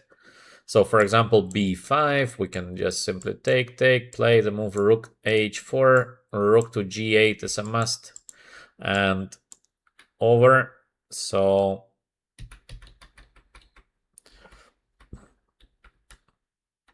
rook h2, only move I can think of. Rook f6, idea a5, rook to b6. Black has to push b5, there is nothing else. So now we take, and the idea h7 followed by rook a8 b4, for example. Let's say we take h7, there's b3, so this might be a draw, but after move b4 we quickly move our king closer. Now it's an easily winning position because we have 3 passed pawns. So a5, rook g6, a6, and then we're gonna queen one of the pawns. So actually we don't even need the d pawn, but it's good to have. So is it a win? Is it a win for Praggnanandhaa? Still, I cannot understand why is he considering king takes e1 for 9 minutes. Feels strange, but it is a winning position. At least I don't see how to save the game. No rook g2, but what else? What else is there? So b5 could be the only other move, because otherwise a5, king f2. So b5, for example, but how does it change anything? We can just take on a6, still idea h7 changes nothing. Rook takes g2, played by Naiditsch Giri, rook f4, rook h2, rook f6, yeah. And here Giri is considering, what can I do here to make a draw? But I think there is just one move, and it is to play b5. Yes, it is a losing move, but what else? What else can be played by black? If no b5, a5 by white, rook b6, and that's it. Then we play king to g1, rook has to be moved, and we move our king upstairs, and we just win the game. So I don't know. I have no idea what else can be played by Giri.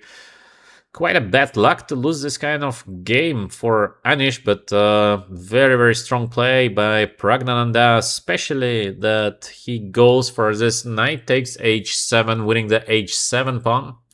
It looked so risky, but it worked. It just worked.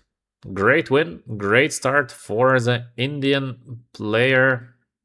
We might see an Indian final. Who knows? Nakamura and Caruana. This is going to be the longest game of the first round, because this position takes a long time and has so long play inside the game. Rook f5, yeah. So we have, by the way, immediately the move rook e8. I still don't understand why not to play first queen on c8. Probably there is a reason, but I don't see this reason. So we have rook f5. The idea of white rook to e5.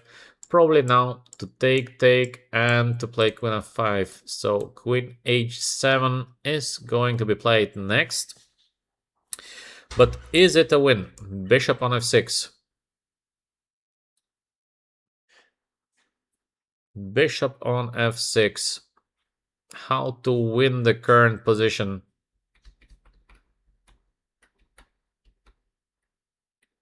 Rook e5. By the way, we have this beautiful tactic here to take and to give a checkmate on c8. Yeah, this is very nice. Actually, it is working, so no rook e5 because of rook takes f6. And what else can be played here by black? Let's see. Can we go something like queen on c8? It's possible, but now there is queen f4. To take and to take on h6 looks dangerous. As well, rook to b5 idea.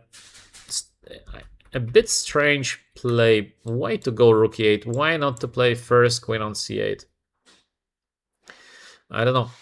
I don't know why not to play first queen c8, queen f3, now rook to e8. Maybe he thought that white can take on f6, but is it so easily winning? I don't know. Of course, white is doing better, but it feels not like an easy win. White is better, but probably it's gonna be a long game. So maybe Nakamura thought that he should avoid this. That's why we have rook e8, but rook f5. Nakamura, I think, just missed that he cannot play rook e5 because of rook f6. How to stop now the rook from getting to b5? Is there a way? In case black can do nothing against rook on b5, this will be very bad. This is going to be terrible, because if the b6 pawn is going to fall, that's it. The game is over. So, what do you think? What do you think? Caruana is going to win the game, or Nakamura is going to defend finally? What is your opinion? My guess is Caruana is going to win. I don't think Nakamura is going to be able to defend the current position. Also, because Nakamura is very upset. He understands he had an okay position then. He had slightly worse. He plays his bishop c5, just completely misses that white is going to cover the e file. So psychologically, it's very difficult for Nakamura. That's why I believe that Caruana is going to be the winner. I see in the chat, so Heisenberg thinks that I feel Caruana is going to win. Yeah, I have the same feeling. I have the same feeling. Caruana is pushing for a win. We have Nakamura fans. Nakamura is going to defend. So yeah, let's see.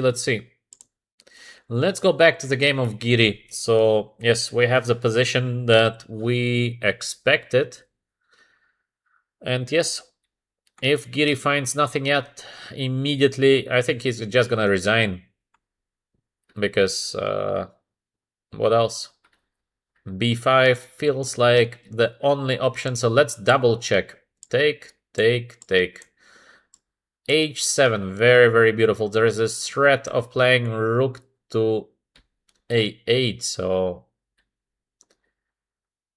is there a way for black to save the game?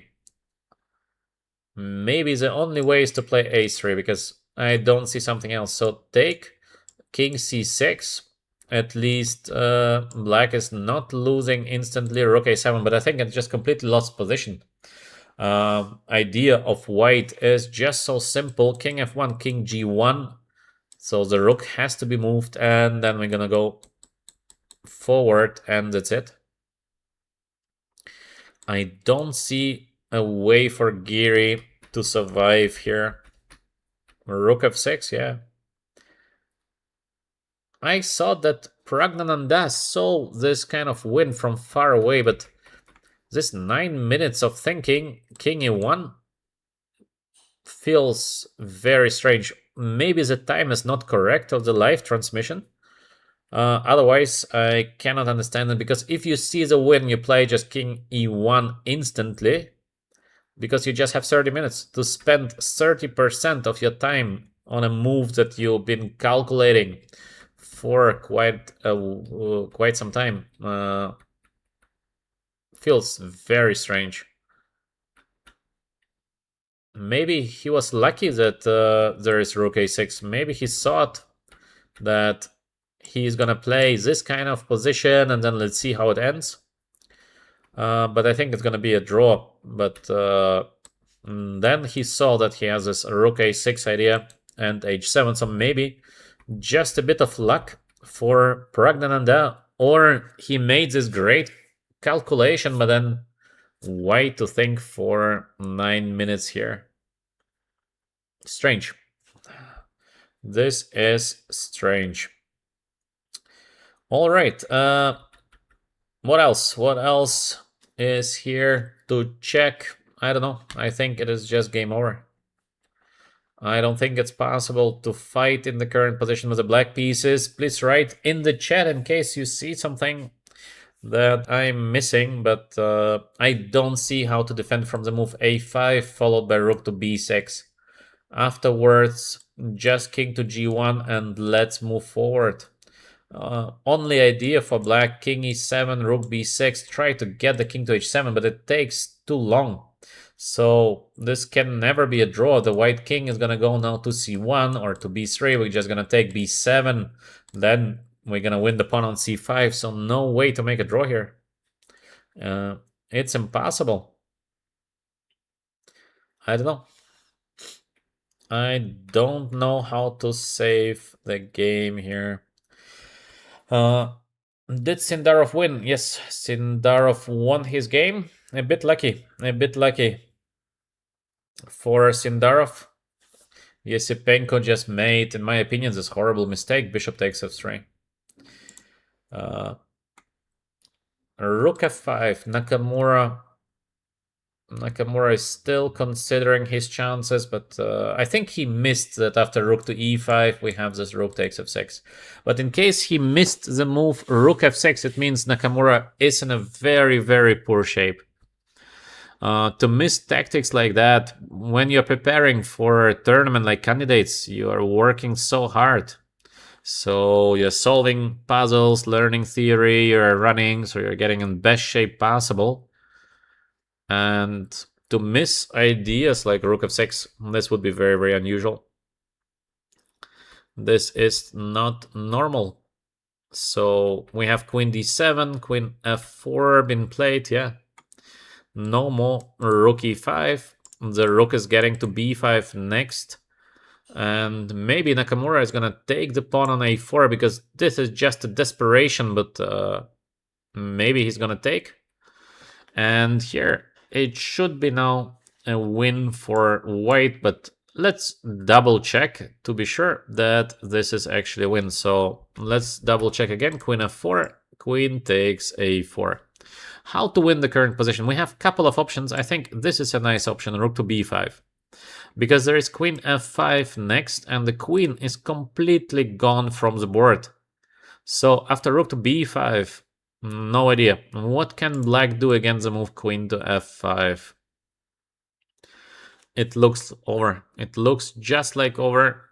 Queen f5 is coming next. Queen h7 with a bad queen is going to be just a checkmate as well. In case it's not enough, white is going to take the pawn on b6 and just promote the pawn. So I don't see a chance here. I think it just complete game over. Nakamura has to find something special. Rook b5 and that's it. So a difficult task for Nakamura. How to defend against rook to b5? I don't see a way to defend against rook to b5. Maybe there is something, but I don't see a way to do that. So let's check a little bit the game of Giri. We have the move rook h3. What could be the idea of Giri after king on e2? I don't know. I don't know what Giri is planning here. Just king on e2. Why does it matter to have the rook on h3 and not on h2? A little bit strange. Maybe there is something, but I don't know. I don't see the difference as well. White might even consider playing king to f2 because we have this idea king on g2 now. Not so easy for black to get the rook back to the h file, so it looks winning as well. And in case of rook to d5, we can play moves like rook f3, so rook h5, we have rook h3. I don't know, king f2 looks a bit weird to play king f2 to give up on the pawn, but maybe it is just to win. Praggnanandhaa is calculating very, very well, so we will see if king f2 will be played. Just an easy move, king e2. Should be as well. Enough to win the game. So, I don't know what else to say. One of those probably will be played. King on d2 seems to be also winning because we just put the king to c2, play a5 and rook b6. King d2 actually played by Praggnanandhaa. It feels like every move just gives a win because b5 is never possible. That's a bad thing for black. If there would be b5, it might be a draw, but now that b5 is never available, that's it. Let's check a couple of moves here. We have Caruana Nakamura, so we have bishop g5 been played, queen f3, and queen on c7. Nakamura is hoping to get back with a move rook e5. By the way, no. Okay, so queen c7, rook e5. Okay, but now white has so many different options to choose from. For example, there is simple queen on d1, so we get the move f4 to cover rook to e5. Looks very good, by the way. I like to play moves as queen on d1, rook e5. If no rook e5, we play the move f4. And rook e5, take, f4. Black has to take, but I think this is just an easily winning position. This is not a draw. This should be an easy win for white. So queen d1 looks very powerful. Maybe there is something else even more simple than that. Maybe rook takes f7. Is it enough to win the game? Rook e6 is forced. Queen on g4. Then to take on e6. Yes, this is also looking like a winning position. King f8. We take queen. I don't know where to put the queen. Let's say queen on e7. Just simple bishop d5. Also, this must be a win because how to defend a position like that? Pawn up plus all these weaknesses on the light squares. So yeah, this is game over. Let's see what Caruana is going to play. Rook f7 looks like a win. Also, queen on d1 looks like a win. Let's go back to Giri against Praggnanandhaa. I think it's gonna be over very soon. We have the check here. Giri is completely upset, obviously. This is not making a real sense. Random checks. King e3 looks completely winning. King on c1 also looks completely winning. I believe that Praggnanandhaa is gonna play king on c1, just safety first. A5, rook on b6 is coming next. Zero chance for black, in my opinion, except Giri has some fantastic idea, but I don't see any kind of ideas here. I see basically nothing that Giri can do to save the game. It might be just over.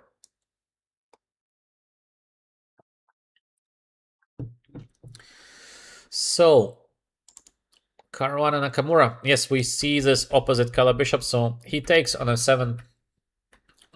Queen d1, I think, good move as well, but yeah, this is just a win. Sorry. This is just a win. To save this kind of position is just impossible. Full control on the light squares. Then we have this f4 push plus b6 is weak. Too many weaknesses, and Caruana is usually extremely calm. This is a good thing about Caruana. He is not in a rush. He controls everything so well. He has excellent nerves, so he is not a guy that is gonna blitz some stupid move. Caruana is not doing this kind of things. He's so experienced. To survive this game for Nakamura, I think almost an impossible task. If Nakamura survives the current game, well, this will be one of the luckiest survivors that he ever had. Especially against Caruana. Caruana, with his huge experience and just, in my opinion, Caruana is one of the favorites to win candidates. As I said in the beginning, he is my favorite to win the event. He is just a good guy, behaves so well, very calm. And for so long, he was the guy behind Magnus Carlsen. Just there was Magnus. Caruana would have beaten anybody 10 years ago. But there was Magnus Carlsen. That's why Fabiano did not become the world champion as well. His match against Magnus, it was so close. So close.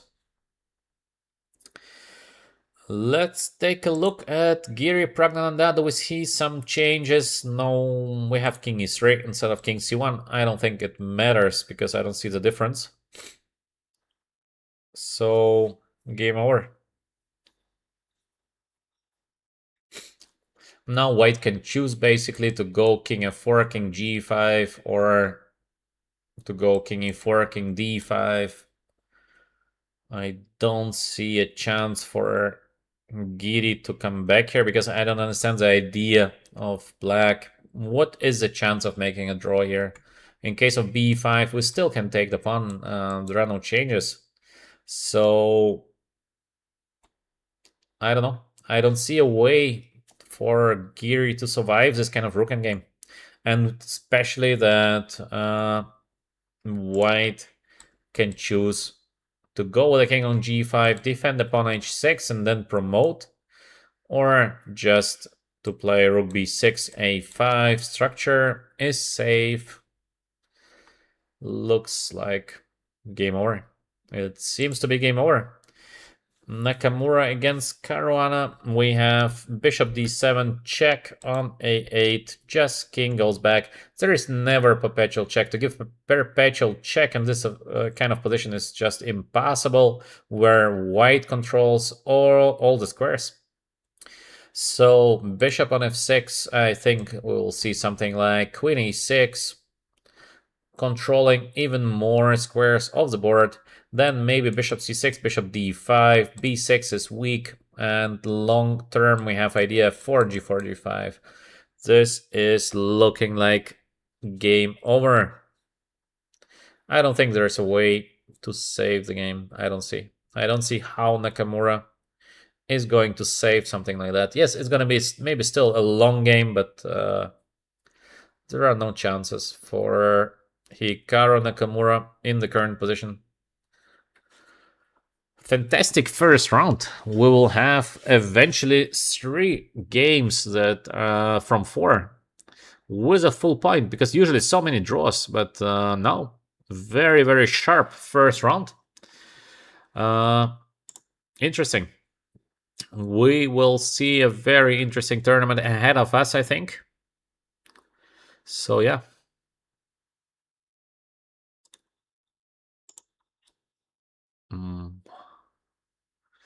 Caruana is considering what should be the easiest way here to finish the game. Queen e6 is looking good. Yeah, queen e6 been played. Now we have the move queen on d8. Idea might be bishop c6, queen e7, so it's not like lost immediately. But we have to move the bishop somewhere, so maybe also queen c6 first, and then bishop over f5 to e4. So many options here for white. Which one to choose from? I don't know. We will see what Caruana believes is the most simple way of winning. But of course, it is completely winning. So there is no chance to survive. Long-term plan, f4, g4, g5 is looking powerful, b6 is weak, king is weak. It's too much because even some opposite color bishop endgames might be winning now, so even if you mess up something, then still it might be winning. 17 minutes for Caruana, and we have 16 minutes for Nakamura, so still quite a lot of time on the clock. Praggnanandhaa Giri, we have another check here on h3 by Anish Giri. Praggnanandhaa is considering, should I run with a king to g5? So king f4, for example, take king on g4, looks like a winning position. Also king f5, king g6 looks like a winning position. So many options here to win the position with the white pieces. Or should I just play the move king e4 because white to give up on the pawn on d3? I don't know what is more simple way to win the current position. I think it does not really matter. Both is looking completely winning. King e4 is still, you have the option of king f5. So in worst case, we always have the king f5 idea. Looks game over. I don't see a chance. I don't see any kind of chances here for Giri to be back. Caruana, queen d8, still Fabiano Caruana is considering what should be my next move. Simple move, bishop c6 without much effort. Maybe to play bishop b5, even a little bit more tricky because black is completely paralyzed. Queen e7, I think we can just take the pawn. And there is nothing. So what to play for black? Can black actually find a move here? And the next move for white might be c4, bishop c4 idea. c5, I mean bishop c4. So does it win instantly to play the move bishop b5? Is there a defense? What can Nakamura do against the move c5 followed by the move bishop c4? Maybe it's just over. I don't see a way to play this position with the black pieces. Maybe bishop e7, but yeah. This is, of course, just a lost position. So no way to save the game here. Still c5 might work. Take bishop c4, checkmate. And here, check on g8. Maybe queen f6 is possible to survive. So not yet like over by force. So bishop b5, bishop e7 to keep the game going for a little while. So maybe still Caruana is going to play this kind of slow play connected to king g2, f4. Maybe it's hard to win the game by force. Praggnanandhaa against Anish Giri, rook h3 check. White is considering king f4 or king e4. Both is looking winning. I don't see chances to survive here for Anish Giri.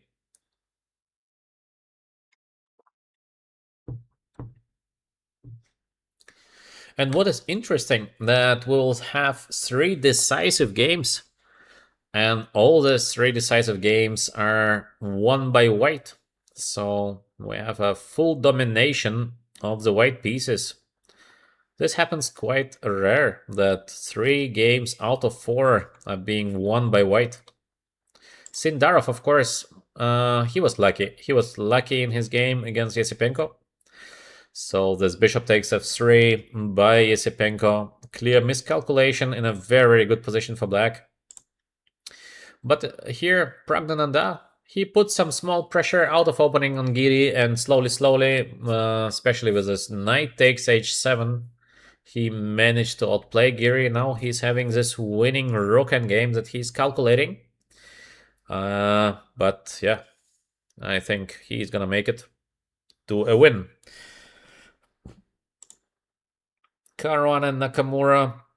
Caruana is still considering, should I play bishop b5? Should I play bishop c6? He is maybe even thinking of something more smart that I'm not thinking about. So, will he win it? Yes, he will, in my opinion. Nakamura is playing not a great game. Nakamura missed a couple of really easy mistakes, especially the move bishop c5. I don't understand how is it possible to give up on the e-file. It like doesn't matter what you do, you don't give up on the e-file in an opposite color bishop endgame. So this was pretty shocking. Yeah. Hello everyone. Hello. I hope you're having a great day. We are checking already since, yeah, like 2.5 hours. The candidates, we had very interesting time trouble in the game of Sindarov and Yesipenko. And now we see Caruana and Praggnanandhaa winning their first round opponents. So, interesting start. Still, Praggnanandhaa is having this kind of deep thought. I don't know what he's thinking about. Because he played before quite quickly. And now where there's, in my opinion, not so much to think about. He is taking his time. Let me read the chat. Hey, do you think it's possible to get candidate master title in 2 years of playing chess? Normally not. It's not so easy to get candidate master because you have to be 2000 player. It's already quite a high level.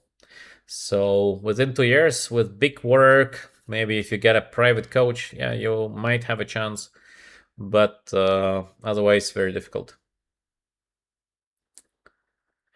So yeah, if you want to check the match of Hikaru from the start, you can scroll my stream back and you will see. We commented on the full game. So let's check what happened here. We have the move bishop c6 with the idea bishop on d5, queen e7 is forced, queen to b7, bishop on d5 idea.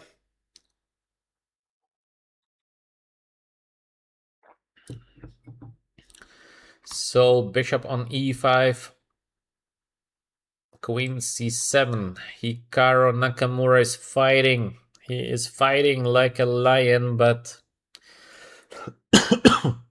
sorry, but I don't think it's gonna help him. It's too late.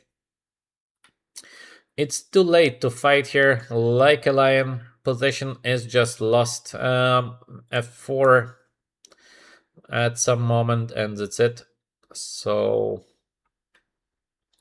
maybe actually bishop d7 here with the idea of giving a check. So it feels like we are rotating in a circle, but actually we are not. White is trying to paralyze black. So bishop d7, for example, queen c7, we have immediately here the check, I think, on f3. So already bishop f6 and maybe queen on d5. So we turned. Still not a forced win, yeah. This is still not a forced win, but feels really bad for black. We have bishop d5 played by Fabiano Caruana, idea queen c7, check, and queen on c6. Queen e6 is the next move, and in case of queen d6, of course, we have queen c8, followed by f4. So bishop on d5. Next move could be queen on c6. Of course, there is a checkmate, but black will not allow a checkmate in one. So we see bishop c7 on queen c7. Maybe queen c7, because in case of bishop c7, well, what is the next move of black? Yeah, queen c7. This is logical. Check and queen c6. This is what we thought. This is what probably we're going to see. Huddle BM, yeah, most welcome, most welcome. I'm happy in case you enjoy my comments. I'm commenting without an engine, so yes, I do mistakes, but we have this kind of human feeling for the games. And of course, in case you like my comments, please like, subscribe. This helps us to grow. If queens are traded here, is it a draw? It depends. In most of the cases, yes, it would be a draw. For example, if the king would be on f6.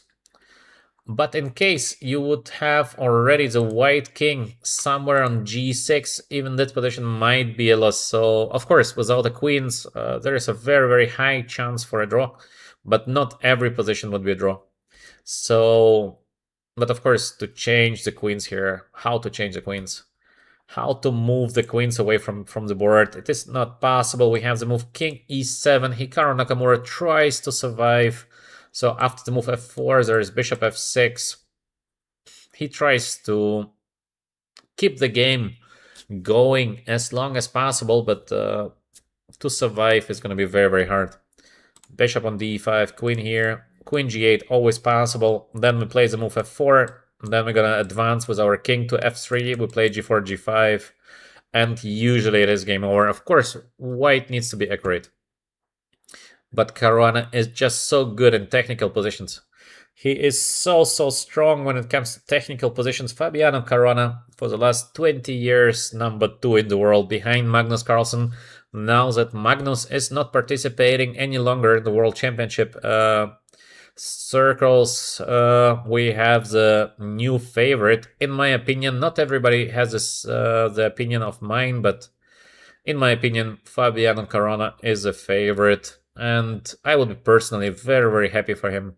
Imagine you're for 20 years in a row behind someone who is just a chess genius. It's just so unfair. So unlucky to be in the same age with Magnus Carlsen. So we have the move king e5. Wow. Spectacular king run out of nowhere, yeah. I didn't think of this at all. There is king on d6, king c5, king b4 idea. Nakamura is taking the game like a bullet game online because how to get this kind of crazy play. The king is running, but actually it's a very, very good play by Hikaru Nakamura, obviously. Great idea to escape with his king from a danger zone with his king on d6, king c5, king b4. A spectacular play by black. Very nice play by Hikaru Nakamura. He is fighting. He doesn't want to lose the game. So maybe we should stop the black king. So we give a check. Now we play queen on c8. And now we play queen to a6. So we avoid this kind of king c5. Or maybe it's even better to start with move f4 now to give a check.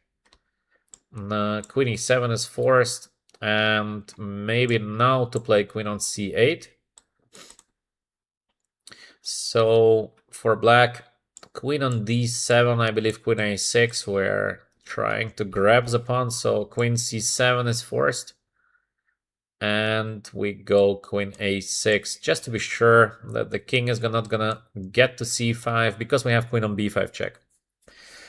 This could be an idea for white. At the current moment, I think Caruana is shocked by this king d6. He has missed it. He has missed the idea king d6, and of course it's so easy to miss it because just the brain doesn't want you to think that the black king might be able to run to b4. So easy to miss. Something like this is so easy to miss. As well, maybe bishop on e4. Now we give a check. Finally, the king reaches the square on b4, but still it might be a checkmate somewhere. So queen on b5, king on c3. Not yet a checkmate. Personally, I'm not sure that white should allow the black king get to c3 because who knows? The king is now in safety. I would not give this kind of chance to black to survive, so I don't think that white should allow the black king to walk to b4. Uh, all right, what do we have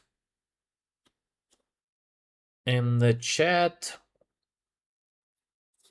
So not so much. Let's go to the game. Praggnanandhaa Giri. So we have c4, desperate try by Anish. We have king on f5, king g6, h7. That's it. So game is over. I believe Anish Giri is going to resign right now because there is just no way to fight in this position. King e7. He tries. I think we're gonna see just a simple move as rook to b6, or first to give a h7, h8 obviously, deadly threat. Rook h3, rook to b6 wins completely the game. So Praggnanandhaa can choose to play rook to b6 or to play h7. It changes nothing. The game is over, so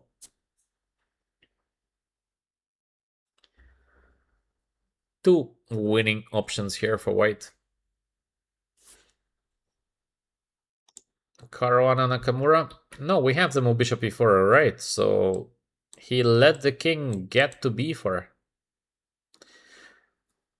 Why he let the king walk? All right. A bit unexpected because I'm not sure why to let the king get to b4. Maybe the idea for white is that in case the king is on b4, most of the even changes of the queen might be a win because we are very, very fast with running to g6 and then we promote. But personally, I would never let the black king walk to b4. Such a chance for Nakamura now. Before it looked like it is just complete game over. Now accidentally there might be a chance. I think Nakamura has Caruana has missed that black is capable of getting to b4. He should have never allowed something like this to happen. And I think, yeah, he was able to do that, so... Well, black is thinking, but I think Nakamura is gonna play for sure the move king c5. What else? Not to play king c5 would be just strange. It is, in my opinion, the only chance that black has. Here, maybe there is something like queen f8. This could be the idea of Caruana. Now bishop on d6 or queen on d6, and maybe something connected with... No, it's not connected. So king c5. King c5 is a must in my opinion. So Praggnanandhaa against Giri. Praggnanandhaa is taking his time, but yeah. Rook b6 or h7. Simple moves. They seem to win the game.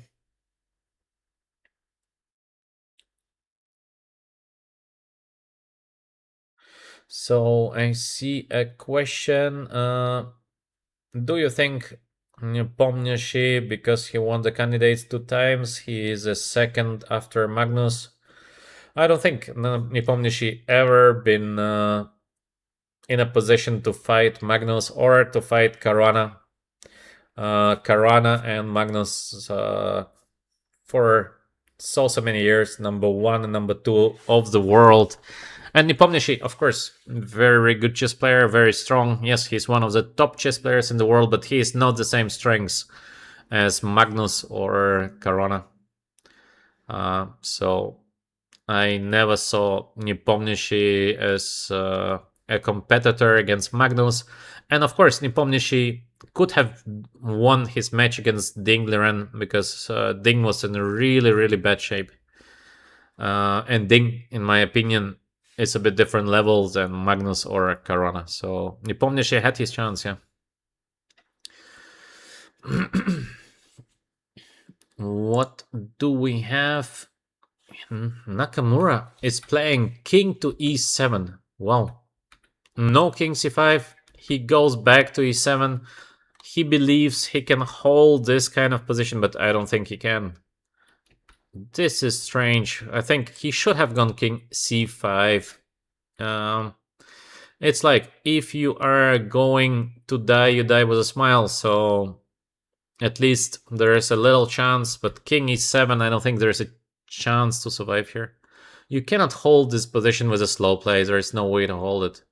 So I think king e7 doesn't really help Nakamura to survive the current game.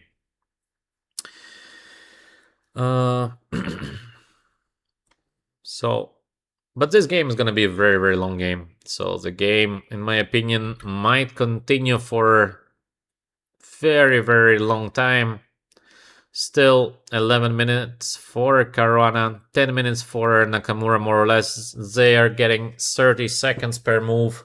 We are now move 63, but we might go up to move 100 easily. In the game, Praggnanandhaa against Giri. Resignation time? Yes, I think Giri is going to resign. There is nothing to play with in the current position. Rook h4, rook takes b7, and that's it.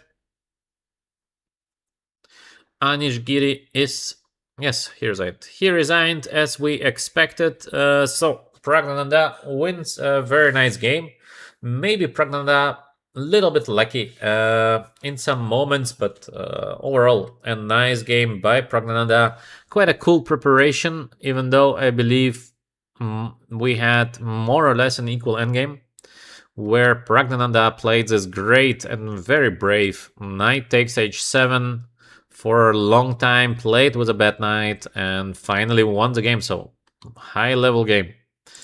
Caruana against Nakamura, so they keep on playing this position. Caruana dominates on the light squares, but I believe it's difficult to win the game just on the light squares, so at some moment we will see the move f4 being played on the board, because to win the game just by shuffling, I think it's a bit difficult.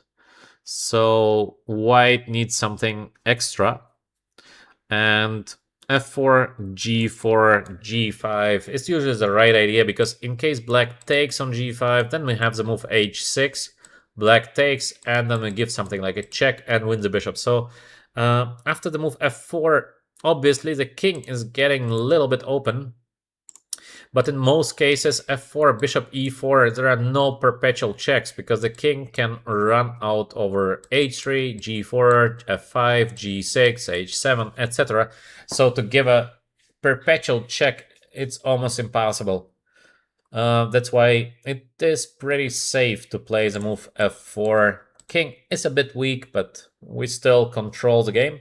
Maybe Caruana is trying to find a way to win the game without playing the move f4, but I don't see a way to win the game without pushing the pawns on the king side, but there might be a way, of course. Of course, there might be something very forced and it is just game over, so Caruana is trying to find this kind of solution. Let's see, let's see. Yes, we see in the chat 3 positive results, yeah. Fantastic first round of the candidates, very interesting games. It seems like we're gonna have 3 wins with white, quite rare. Quite rare that we have a start like that in the candidates.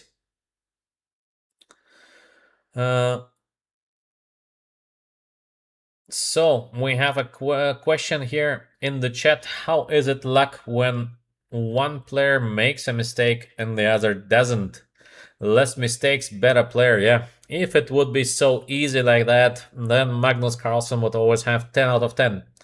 It doesn't work that way. Sometimes when you have games between 2 great players of more or less same level, then very, very small things play a decisive role. So something little bit in the opening, somewhere little bit in the calculation, somewhere you make a decision where it's like 50-50, but you're a little bit lucky.